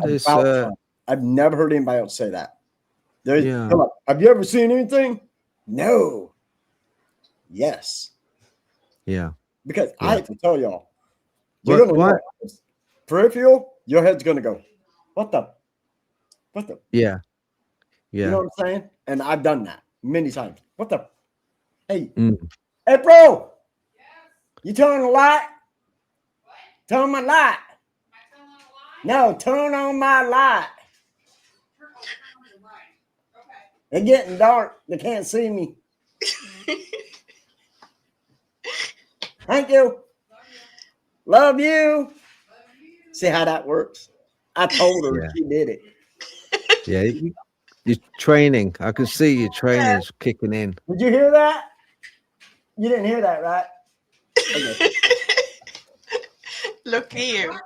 Oh, she did hear that. Oh, she did. Oh. You're in trouble later. I know. But yeah, sorry, I didn't mean to jump off there. I have adult ADHD, so it's a squirrel over here, and I don't know what's over here, but it works a lot fast too. Maybe a mongoose, honey badger. So I'm like, A mongoose honey badger. That's a scary form of ADHD. Yeah. Yeah. It's we're for how our optics are all kind of like, you know, made up. We're I mean, you know this from the army days. A still object, so an enemy that is still is a lot harder than to see than an enemy that is moving. So I think, no, personally, I think that, you know, when we see these shadows and entities in our peripheral, I think we're actually seeing them also straight on, but it's just to us, because they're moving, it's then that we notice them. Right. And I think a lot of times it's also, do you ever get that feeling where you can feel you're being watched, Scott? All the time. And I'm not just talking about this lady that lives here. Oh no, all the time. You know, like if you're sitting, there's times I'll be sitting watching TV and I'll just be like, man, like I can feel something watching me. I can't explain what it is, but there's something watching me. Yeah. You know. Yeah. Usually my dog. No, I'm just kidding. Have you had anyone call other than your missus? Have you had anyone call your name? You know, sort of, and go, "What? Did you call me? Was that you? What did you want? I didn't call you. Actually, Scott, I didn't call you." Have you ever had that? It's funny you've said that because I've never heard it. My daughter has. Our youngest, Jenna, was upstairs and she said she heard me calling her name. I think is what it was. But it wasn't me because I was asleep in my room. But she had come out of her room because she heard me talking. But I was asleep. She looked in our room. I was sleeping. Now that's interesting because they mimic. They're very good at mimicking. Yes. And that's a true story. Believe it or not, people, it is. Because you don't want to sound like this anyways. I'm just saying. No, I think you got a good, it's quite a timber, your voice. You know, mine's a squeaky little mouse thing, but yours is quite a good timber, you know. Well, thank you. I appreciate that. I don't know how to take that, but you know. I don't know. Take it. Take it, man. Take it. You have an amazing voice. Like it just flows. You know what I'm saying? You're not You're not monologued. You don't have one tone. That makes a huge difference. It really does. Yeah, that's really like. Honestly, I'm not. You know, I appreciate that. You know, and I'm not, you know, blowing smoke up your ass when I say your voice is really, really nice. You know, so like if I was going to get an audio book done, I'd say Scott. Well, you know, I'll try. You know, I feel like the third wheel now. It's like, I'll just leave you to it. I'll just Natalie, you're there. Yeah, is that? Hey, Natalie, we're just loving each other here, man. Yeah, we're loving each other. Yeah. I'm not quite sure why. We're going to have to do. We're going to do now. Look, anyone in the got any questions? All right, put a capital Q in the comments for questions because we'll be opening up the questions for Scott in a little bit. I don't even know who you are. Mate, I joined the call. What you got? I'll tell you what is available. You have on WhatsApp. Let's have a look. I'll just load that up. Just hold on. This is Bill trying to be technical, so of course it's going to go smooth. Oh man, I know it never works. It never works. I try. Let's have a look. Right.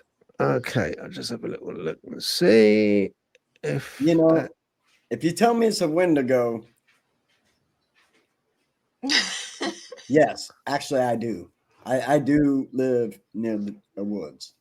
But I also want to clarify, we have done an investigation in this house because my sons always said that there was some in this house, and I never believed him. And being an investigator, I'm like, why not? And we actually got some things here. There's a little girl here, and I may or may not have been called a bitch in this house. So I want to clarify that. But yes, that has happened. Yes, I do have the EVP of it. So, and just to clarify, an EVP. Okay, I'm not going to put just an EVP up. Okay, I have certain rules about EVPs. One, where's everybody at? Two, is there anybody whispering? And three, if the first two, everybody's at and nobody's whispering, and it comes through pretty decently, you have an EVP. Always remember that. No, it's a fair point. The EVPs are interesting. We were talking to Jenny about it the other week, weren't we? Last week, with because she's got some really good EVPs.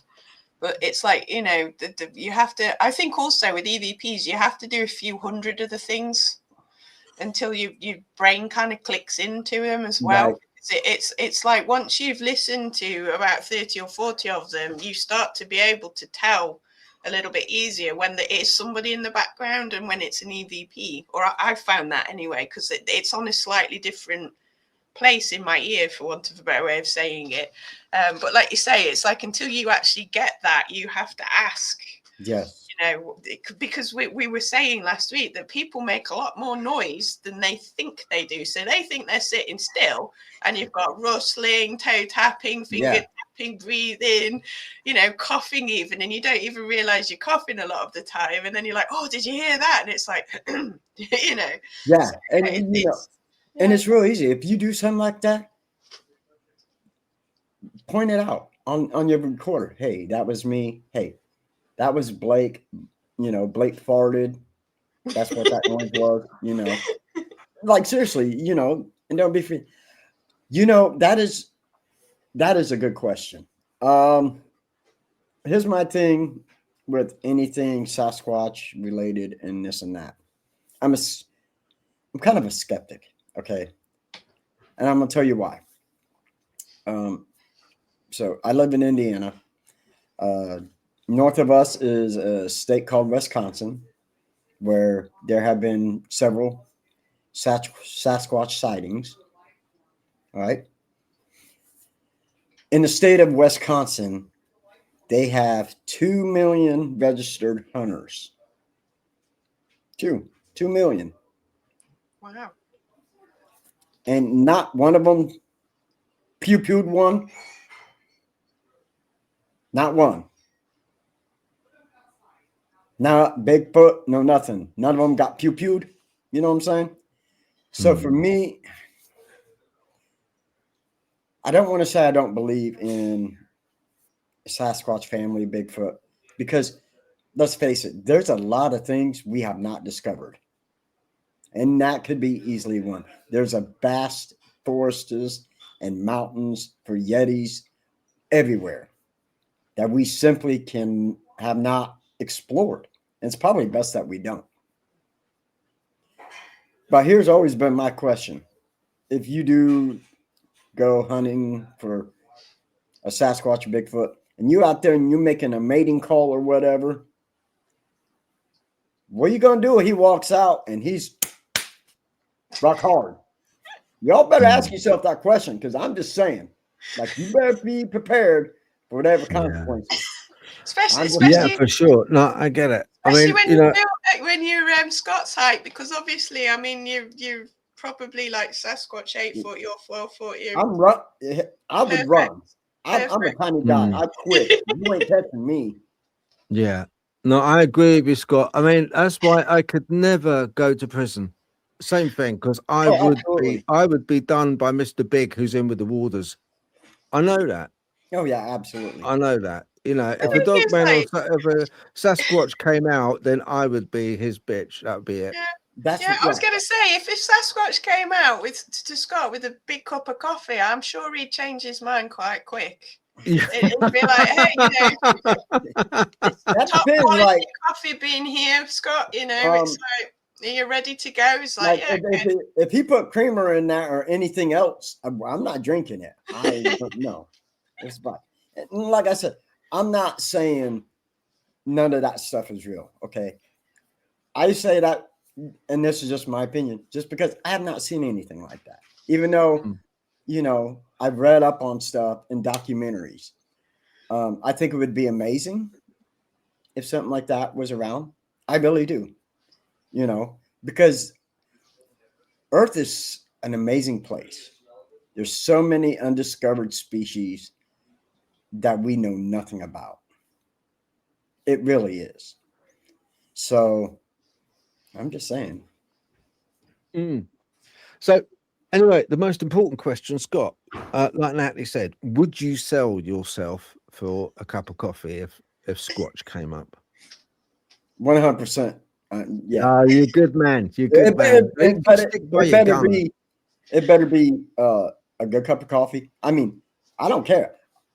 He bring me tea and some biscuits, dude. Yeah. I'm just saying, like, I can be putty.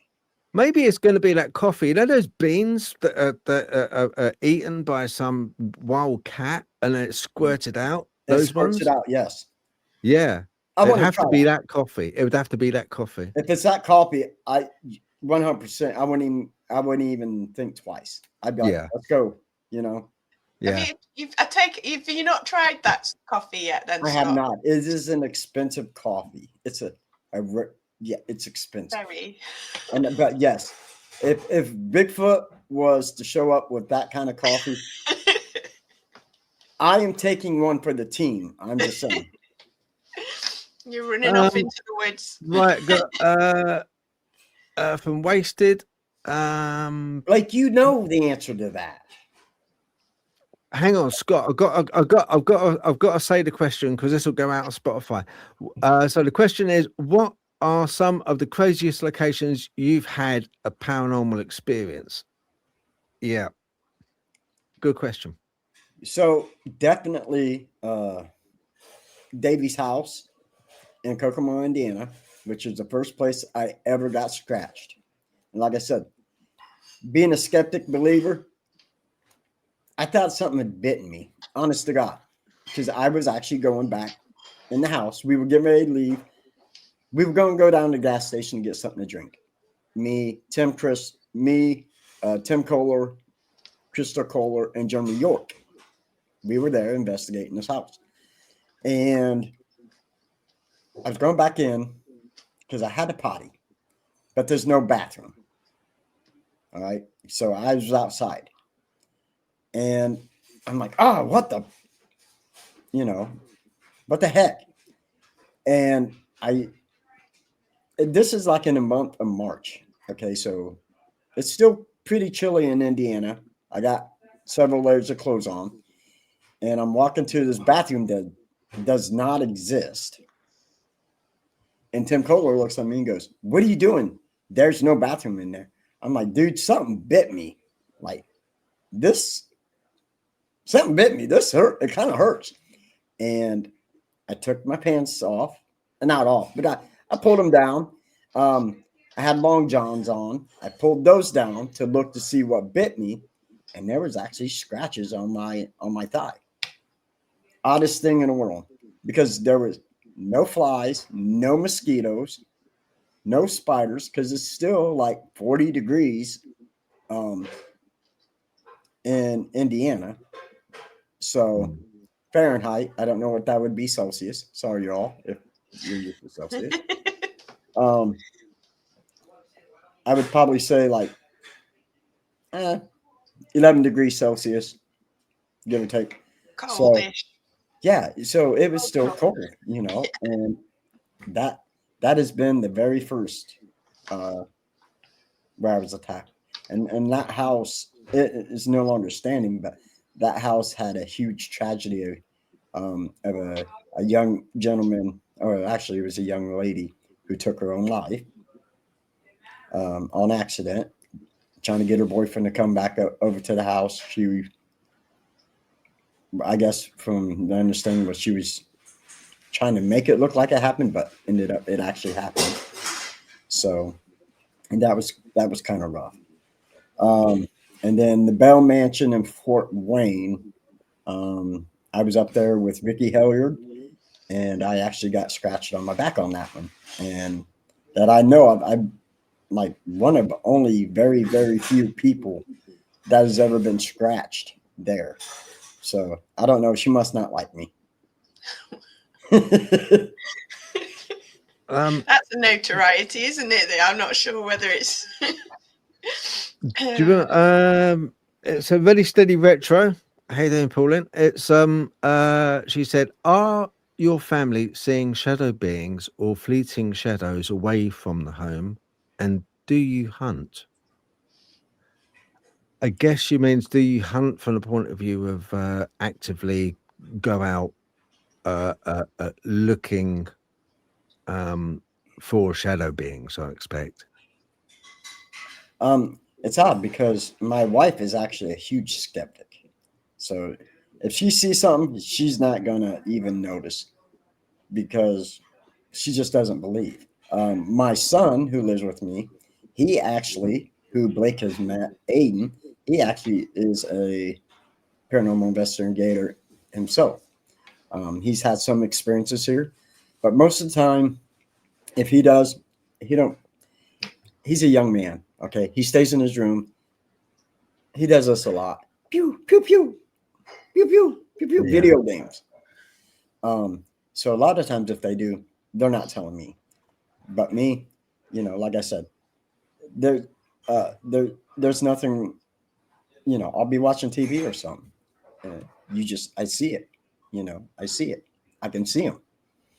And like I said, I turn like, what the, especially if you're watching the show. I've never seen them like this, but I love your theory, Phil. You probably don't, but we see it here. Yeah. Yeah. Especially if you're watching TV, because you're already tuned in to what's going on TV. So a lot of times you may not see them, but peripheral.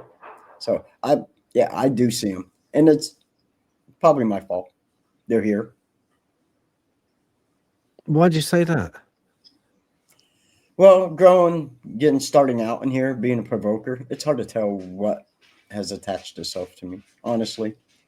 Because I've done it all. I just was a residential graveyard.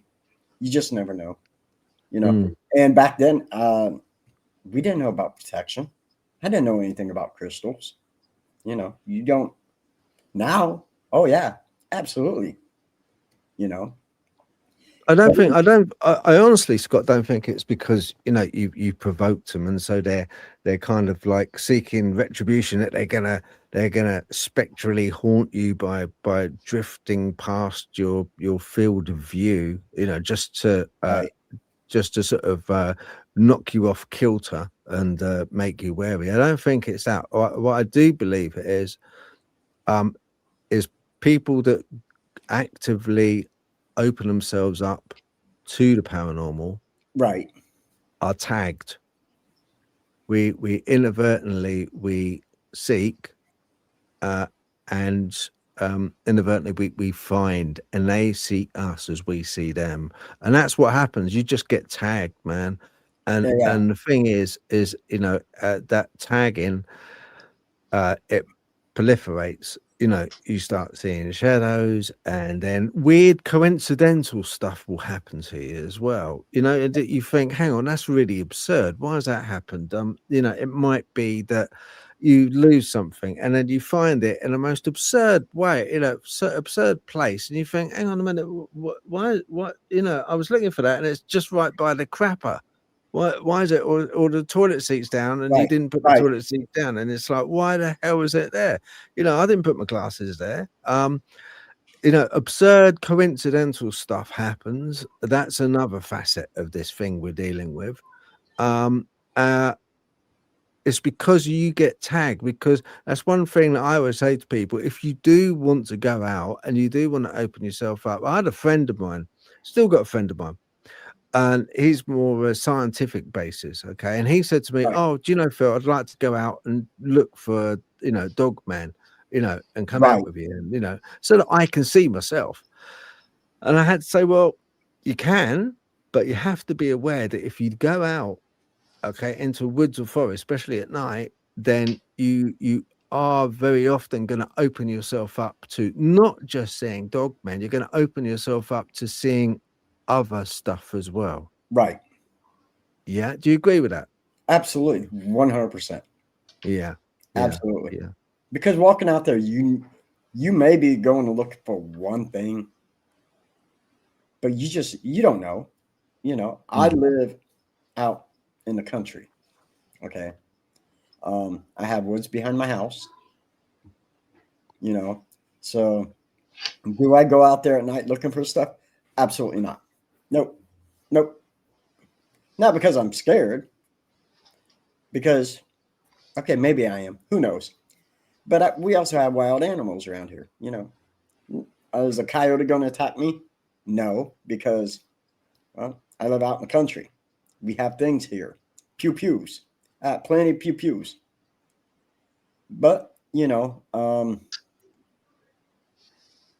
but the question to myself is, what am I going to do?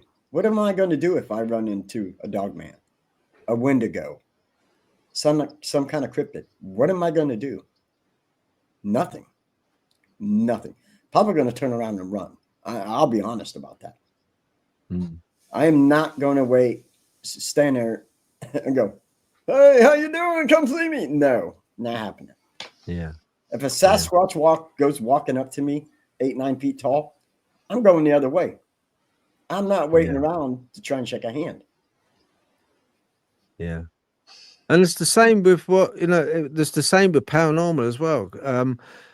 I know a lot of people that will not go down into that, the Waverley Tunnel.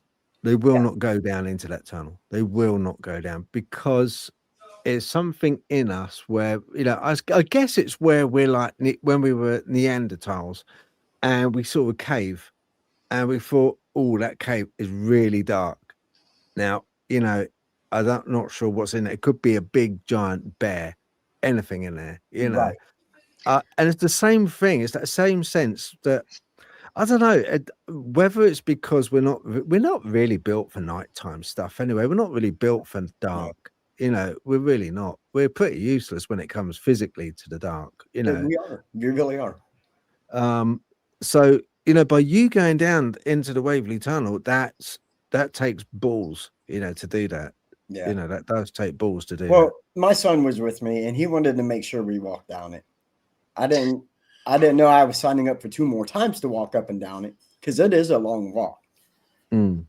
But it's one of the creepiest walks you will ever take because on one side is steps, on the other side it's just straight down, which is where they would use the gurney to take the deceased out. So, and I'm going to answer this real fast because ready, steady. Yes. I used to, I haven't gone in the last couple of years. I've chilled out from going deer hunting, squirrel hunting, rabbit hunting, just because, I'm starting to enjoy animals more rather than going out and doing that. So, but I grew up, me and my dad and my brother, we all used to go hunting. So I still have my dad's 12 gauge. I hope I can say that. If not, I apologize. So yes, I actually used to all the time. Okay, we've got a quick one from Keith Ashton. Have you seen Shimmering? Basically, with Janu, which are Sasquatch, but they prefer to be called, it's down to Matthew Johnson, so they shimmer. So you don't see them. You kind of like see them, but you see them first of all. Do you ever get that in the paranormal realm where you go into a place and you see like maybe it's like an out of focus shimmering and you have to sort of rub your eyes and you think, what the hell is that? Do you ever get that kind of thing? I don't think I've ever gotten it. To be honest, like a lot of these places, when we talk about Waverly and stuff, Benhurst, they cost a great deal of money to get in. So um, I'm going to say no. But at the same time, at what point do you go, what the hell was that? You know what I'm saying? Like if I seen something shimmering, I'm gonna I'm gonna try and debunk it. I'm gonna say, okay, I'm tired. Okay, it's 3 o'clock in the morning. I'm tired. You know what I'm saying? Or my mind's playing tricks on me. Because to be honest, to see something like that, you're gonna question everything, um, everything in your mind. You're not gonna say, "Wow, I know what that was." You're gonna go, "Okay," like you said, Phil. Yeah, it's my eyes. Something's playing tricks on me. So, Yeah. and that's just like I said. That's just my point of view. Do I think I've seen one? No. How would Yeah. I react? Honest, I don't know. Honestly, I do. Dragonborn Rising has asked Scott, do you use any form of protection when out and about, as in crosses, light protection, etc., so that you're safe? I Do do you now. take any? Absolutely. I do have a cross that I carry, but I also have sage, not just regular sage, but liquid form sage. I have holy water, and I do pray, and I do ask for white light when I'm going into an investigation now. Before, I never used to do that, ever, because I didn't know. And I think that's the biggest thing about people coming into paranormal. Do your research, understand, and learn before doing it. Just don't jump. Just don't jump in it. If you know somebody who's in it, who's experienced, ask questions. Ask questions. Don't be afraid to ask questions, because you can put yourself more in harm's way going out and not knowing than anything. To me, you really can. So make sure you're protected. Yeah, no, I think that, so. By saying that, you then must mean that what you're dealing with is the opposite to what you're protecting yourself with. It's uh, demonic. Do you think it's demonic? I hope not. Have you come across demonic yet? I have not, to my knowledge, unless back in '86 when that bed shook.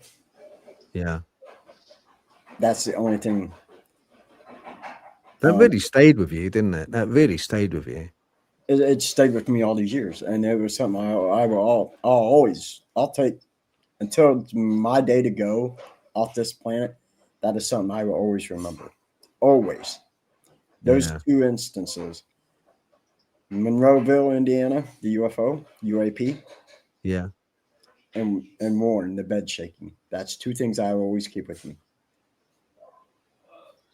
But personally, no, I don't think I've ever dealt with anything demonic. Being scratched, I don't mark that up as demonic. I would say it's more of a poltergeist. Even if it's that, maybe Yeah. it was just something wanting to get my attention, not to bring me harm, but to get my attention.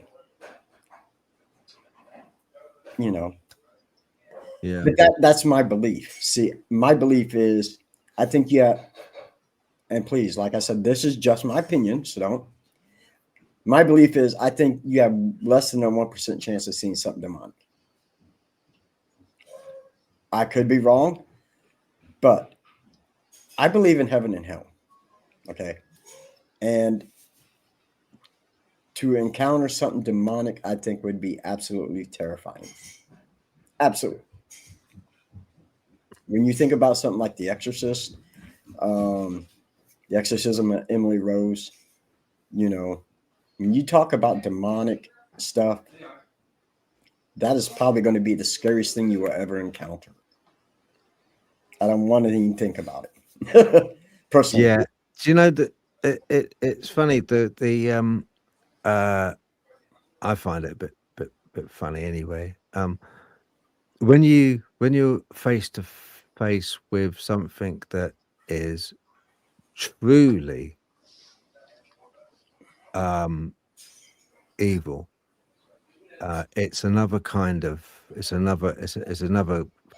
it's something which I've only had that really I've had that once in my life where it's been absolutely and it's a funny feeling what you get off it. It's one of despair, utter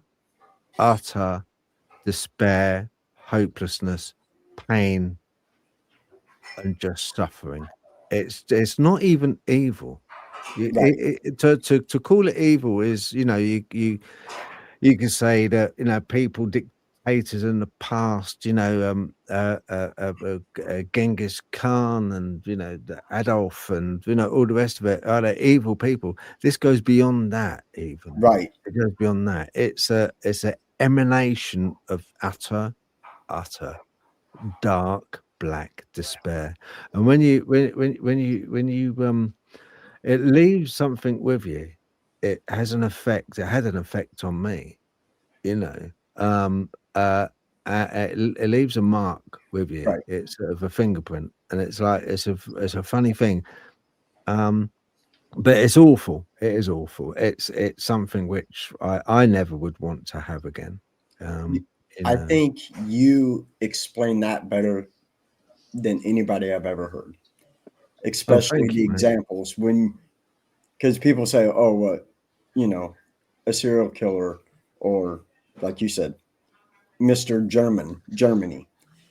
And you said this was beyond that evil. That, to me, that is absolutely it. That is what I'm trying to say. If you're in this field and you hoping for something demonic, I pray that you don't ever get it. I am glad. Don't think I've ever.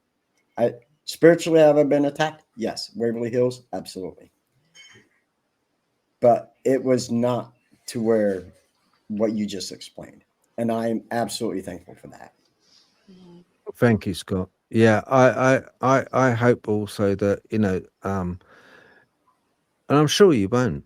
I'm sure you won't experience it. I was unfortunate enough to have been in a very low low ebb at the time. I was drinking too heavy. I was a lot younger, and also mentally I was in a pretty poor state. So, and I think these things are opportunistic, and you know they see people that aren't a whole person, that Right. aren't able to put up any walls, and they take advantage of that, and that's when they show themselves, you know. And it's a funny thing, and it's a figure. It's true true despair, true darkness, true evil has a face. Let me say that it has a face, and it's not good. You know, it's not good. So yeah, it's a funny thing. You know, I think these things that we see, there's different levels. Like Dante's, we were talking, Natalie, we were saying about the nine circles of hell. But then I think there's different levels of paranormality. You know, like there is, and I think it sort of it goes in stages, right from aliens to UFOs to everything else. Because a lot of times you find people that are abducted. I keep telling people, why do you want to invite them down? Because you get people that are abducted and they have very similar experiences to people that have experiences with demonic entities. Right. Very similar. Yeah. The level of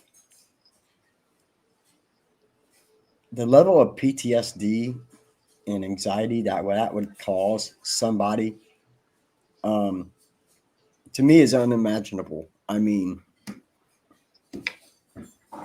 listen, like I said, something demonic or an alien, to know that you were taken or violently attacked by something, it's going to cause unimaginable anxiety in a person. That is my theory. I'm not a psychologist or a doctor or anything, but you know, I watched enough movies to know. I'm just saying. Oh no, I think it does. Yeah, no, it does. I've I think my personally, I think it. I mean, I have ADHD. I'm sure I do. For a start, I'm not completely mentally, kind of. But there again, who actually is nowadays? Who is, without? Let's not cast stones here, because Natalie, I think I'm a big list of neuroses. I am. Okay. Yeah. I'm glad you could join in on that. Yeah, okay. Yeah. I just appear to be sane compared to. Is that what it is? Okay. Okay. Natalie's got a great theory. Natalie, you were talking to Daniel Williams about your autism.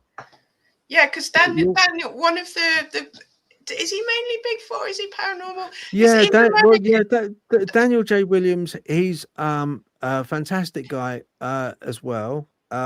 He's paranormal, also cryptid as well. Because we were saying, weren't we?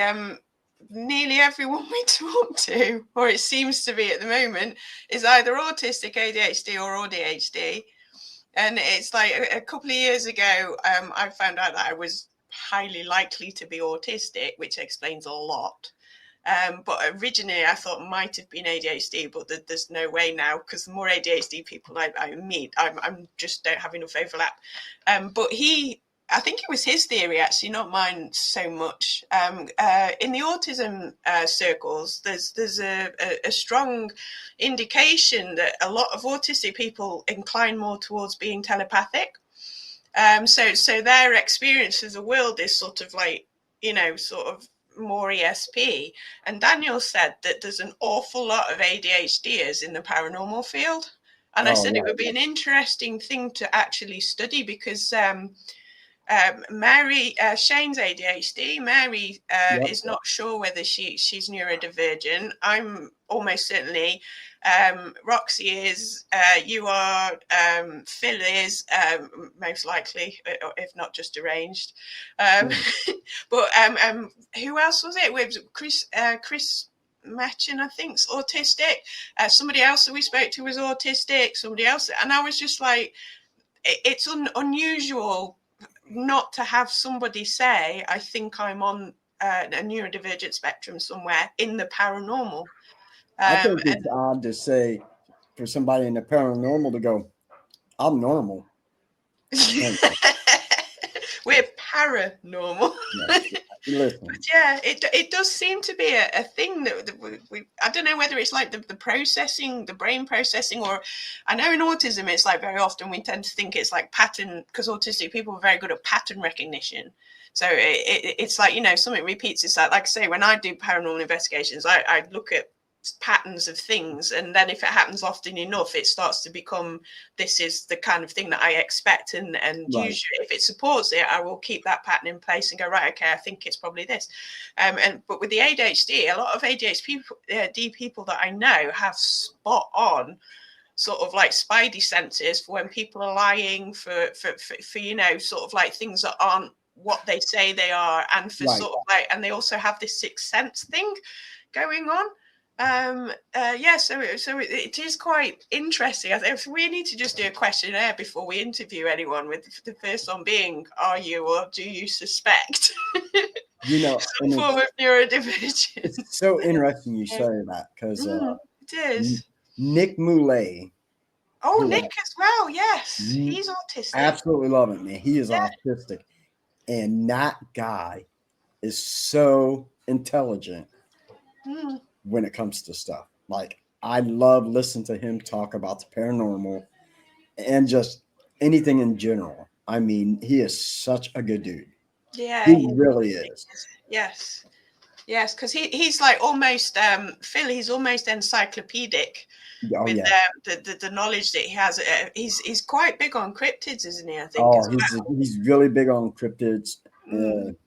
And he can just tell you dates, times, what Yep. happened. You know, all the details of it. It's like it's amazing. Like you say, it's amazing listening to him when he's doing something It like really that. is. It absolutely is. Yeah. So it's like, but it does make me wonder. It's an interesting thought that you know. That is a very interesting theory. Yeah, it'd be so the more people we interview, because like I say, it just comes out usually in conversation. Yeah. We're like, oh yeah, okay, you and everyone else, because we all seem to be attracted to the same thing. We are. Yeah, but no, it is. It's interesting, especially like I say, because I've had my entire life turned around in the last sort of 18 months since sort of learning about it. And because I would have said like 18 months ago, there's no way on this planet I was like autistic. And then everyone's like, really? It's so obvious. And I'm like, no, it's not. And it's like, but you're obsessed with stuff. And it's like, ponies all my life. Horses. I was going to say, the horses, yes. Yeah. It's like there was nothing else. I had one lady say to me, oh, well, you always connect everything to the horses. What's wrong with you? And it's like the answer actually is autism. But very valid. That is a very valid point. Yeah. But the more I'm researching, and the studies and everything, it's like, the psychology behind it and the different ways that the brain processes things in autism and ADHD compared to normal people is actually really interesting. Because like you say about even like with the peripheral vision stuff, it's like, it's like your brain sort of, especially in ADHD people, your brain's firing like that. And the paranormal moves fast. It does. So it could even just simply be that your brain's moving fast enough to process what's happening as it's happening. Whereas like the average person isn't processing it fast enough. And by the time it's sort of like they think that might be something there, it's gone. So they literally don't see it. So that is also another possibility, is that your brain's firing faster. And so it's seeing stuff. Because you know how fast the things can go past you, don't you? And it's like, whereas most people don't know what happens before what happens. Right. So maybe that's why they don't see stuff, because their brain's just not firing fast enough at the time to pick up on it. I've got another theory now. Thanks for that, Scott. You're very welcome. Yeah, no, ready, steady. Are you still okay just to keep on for another 15 minutes? Scott? Yes, absolutely. Okay, I've got a question. Natalie, Natalie, I have experienced, this is from Wasted Sanity. Natalie, I have experienced the same thing. My friends and family very much believe I am undiagnosed, but I don't see it for myself. Yeah, that happens a lot with a lot, especially as you get older. If you're very good at masking, because like people say to me, oh, wasn't it obvious you were autistic when you was younger? I was like, no, because I was always outside, so nobody ever saw me. So anything that I did do didn't look obvious. And you instantly are like, no, that's not me, that's me. But I'll bet you anything, if you start deep diving into it, once you get over the anger, the frustration, the irritation, if you try and do an AQ, I think it's the AQ10 or the CATQ. I can't remember which one it is, or the RADZAR, and you get angry at the questions because they're not specific enough and they don't make sense, then you're almost certainly on the spectrum. And then you will spend 12 months reading, analysing, doing the test 500 times and still coming out like that. So yeah, no, it wouldn't surprise me in the slightest if you are. Right. And your friend is Scott anyway, so you probably are. Thank you, Natalie. They all group together, so your friends probably all are as well. we got Very Steady Retro said, have you or your colleagues ever seen a portal in Indiana? We investigated a house in 2008. 2009, Fort Wayne, Indiana. It was a residential area. People wanted us to come in, They had some stuff going on, and we're doing this investigation. And I was like, I kind of didn't want to be there. There was a lot of cats there, so it smelled. So we're doing the upstairs, and we start making our way down towards the basement. We want to check for any high EMFs, anything like that. And one of the guys had gotten scratched, and we remember looking down at a circle in the middle of the basement with a pentagon in the middle. Now, I'm not saying we'd seen a portal, but whatever they were doing there, we found out they were trying to conjuring something up. Okay. So if you're talking about a glowing portal or anything like that, I've not seen it. But I do know this. Once we got down to that basement and seen that, myself and a couple other people, we got sick. We got headaches. At first, we thought it was just maybe high EMS, and it absolutely was not that. That is what we can say. It was not that. None of the K2s went off. None of the EMF detectors went off. But whenever that was, that they were trying to have come up, it has to be a portal. It had to be a portal for something. Okay. These people, what did they look like? What were they dressed in? Did you see? The one guy, he had black leather pants on, kind of a netted shirt. The area that we were in, I don't know how to explain it without being non-offensive in any way. It was LGBTQ community, so we were great to go in there. But the guy's cousin that lived there, they were married men. See, and so I apologize to anybody. It's just hard for me to explain without what's the word? I offend anybody, because I don't do that. Well, besides myself, I make fun of myself. So, and it was weird, just the way they were kind of dressed and whatnot.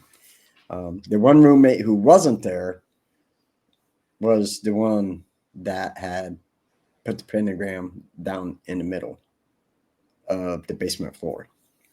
Black candles, I do remember. There was a shower down there too. That was kind of weird. I'm just saying. But anyways. Okay, interesting. Yeah.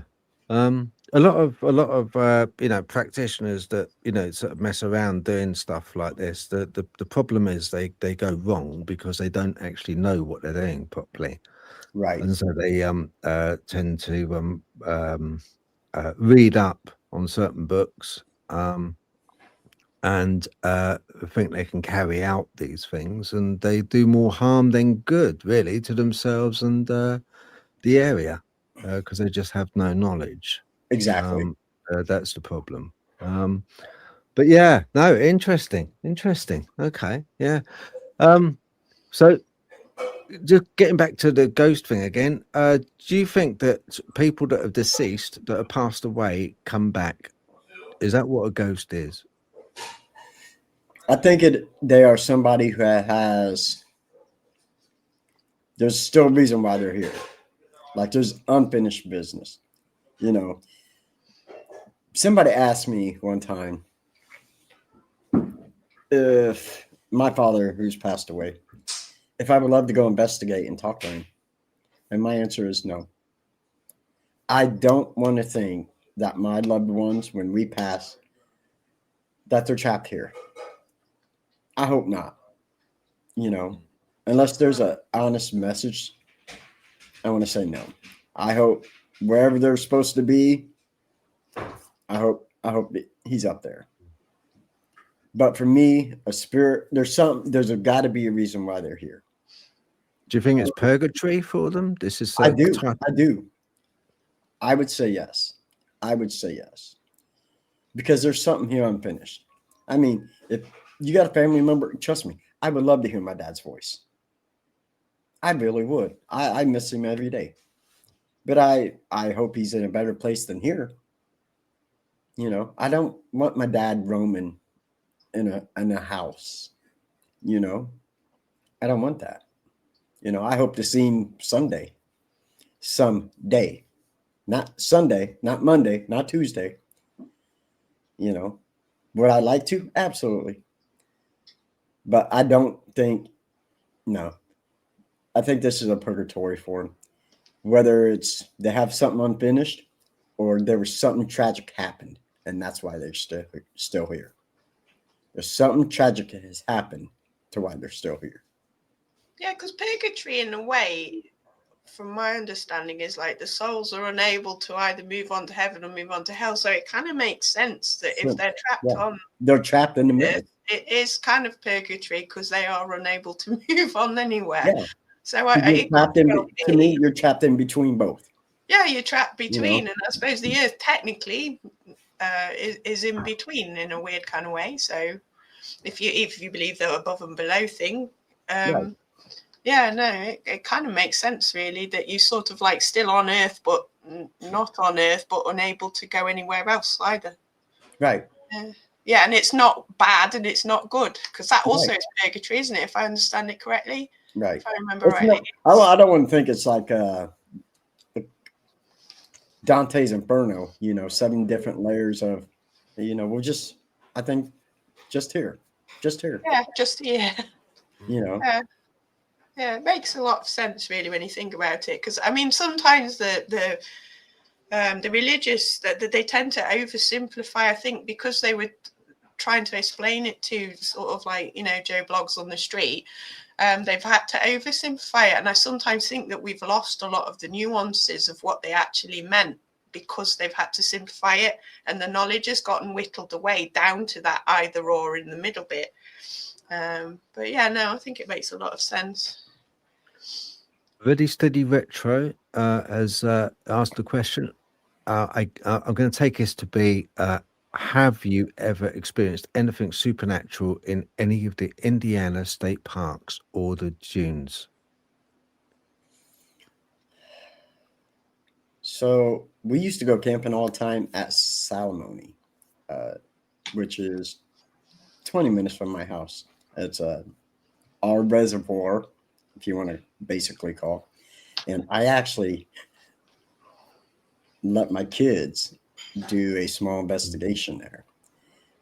Yeah. And they actually got some drumming on an EVP. Now, when I say drumming, I don't mean like a rock band.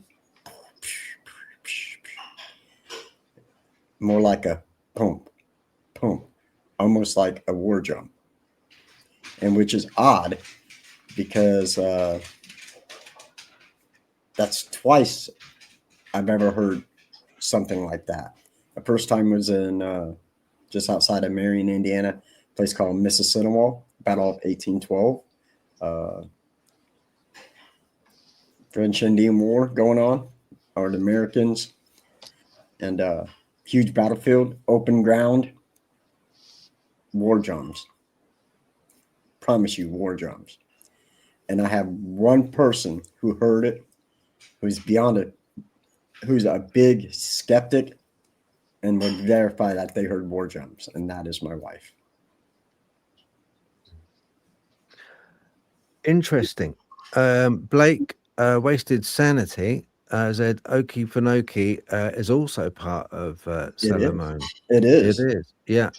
Interesting. Now, Okefenokee was. I went there a few years ago. Now, I went on a boat, and it was there was a ranger, and the ranger takes you on a boat, and it's like a canoe, and it goes through, and all of these alligators would just be coming up to the boat. You know, he'd have a rifle, of course, but it was there that the story he told me a story saying that in the Bermuda Triangle there was a squadron of fighters that disappeared. Yes, World War II fighters. Yes, Now, he said to me, he said, "Do you know what, Phil?" He said, "They actually landed here." He said, "They crashed here. And it's so big, that swamp is. It's called Okefenokee, is native for trembling earth. That's what it Right. means. And they actually got swallowed up by the swamp.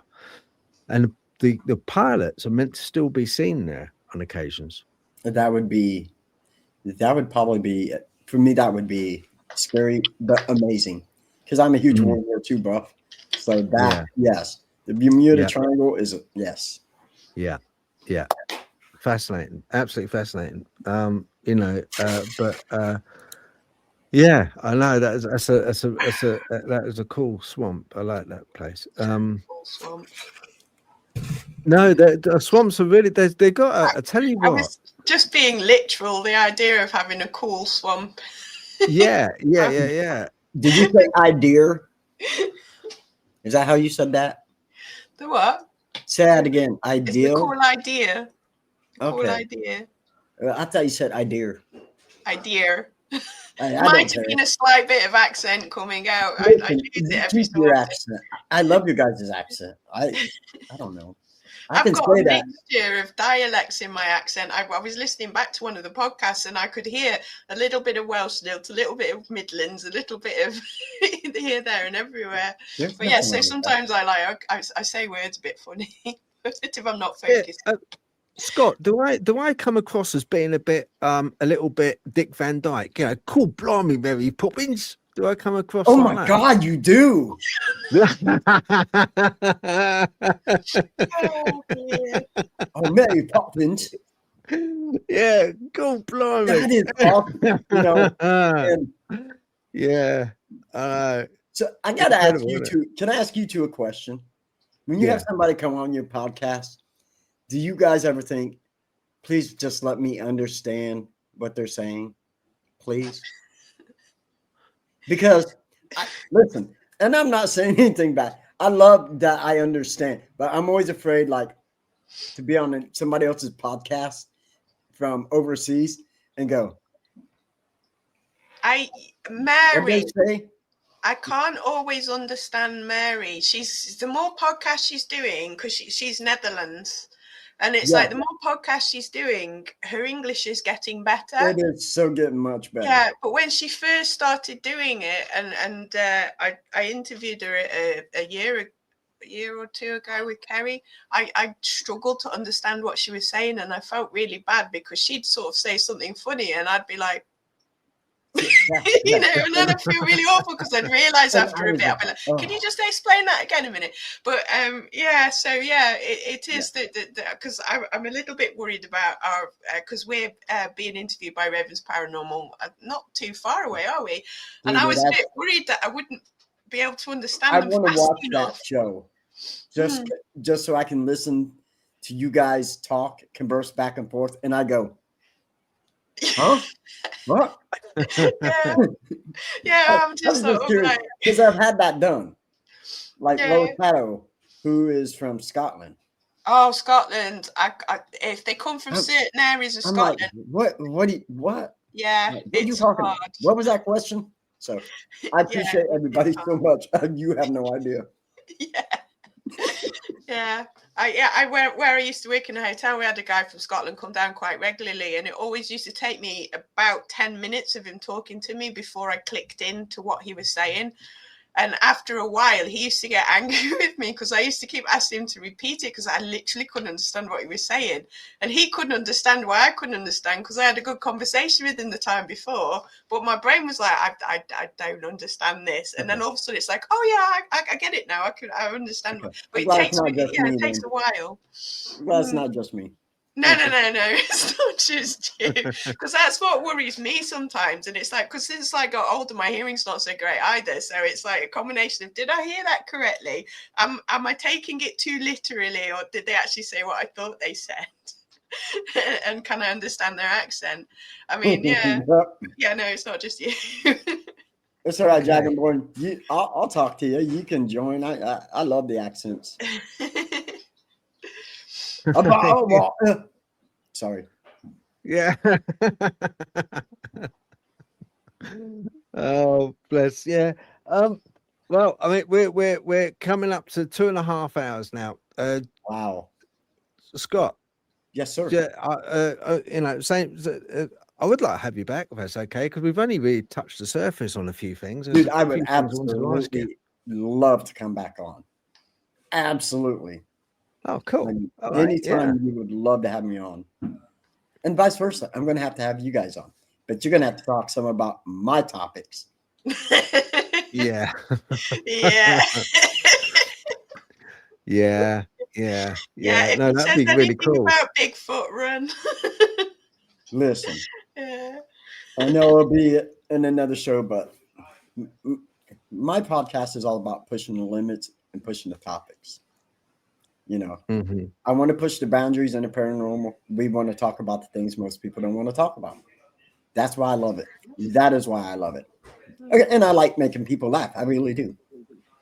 But with my co-host, Tim Kohler, who has that dream intelligence, it's absolutely amazing, you know. And if you did, I'm just letting you all know right now, if you do something dumb and I find out, you're going to be my paranormal jackass of the week. Okay, That's so true. people watching this, okay, this is the Paranormal Jackass, all right,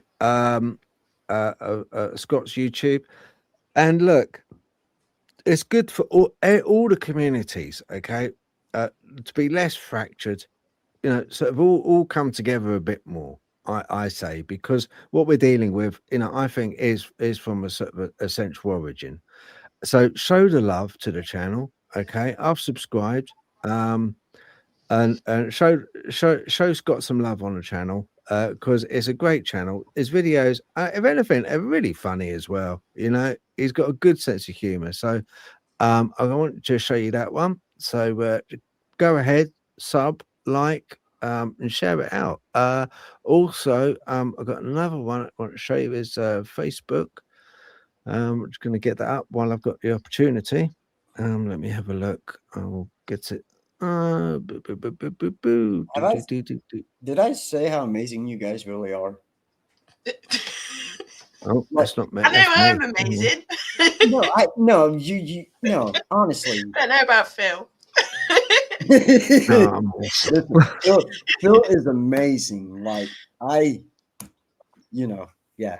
I've been on some podcasts and I'm not taking anything but anybody. Like I absolutely love Mary and Shane. But man, this is I got to show. I got to play you this. This is funny. I found this funny. Hang on for a minute. Yeah, you okay. Hey, Dad, what are you doing? I'm gonna eat these Hostess snowballs. Yeah, I heard that was your favorite part of a snowman. Yeah, I watched that a few times when he first put it on Facebook. Yeah, that tickled me. That just tickled me. Yeah, favorite part. So yeah, just show the love. Go and follow on. He's also got a subscription as well, which is peanuts to you know, for what you get. So you know, you get a lot of you get the personal treatment of Scott with his subscription. So but it's absolute peanuts. So, Well, you know, just go for it. You know. Thank you, kind yeah.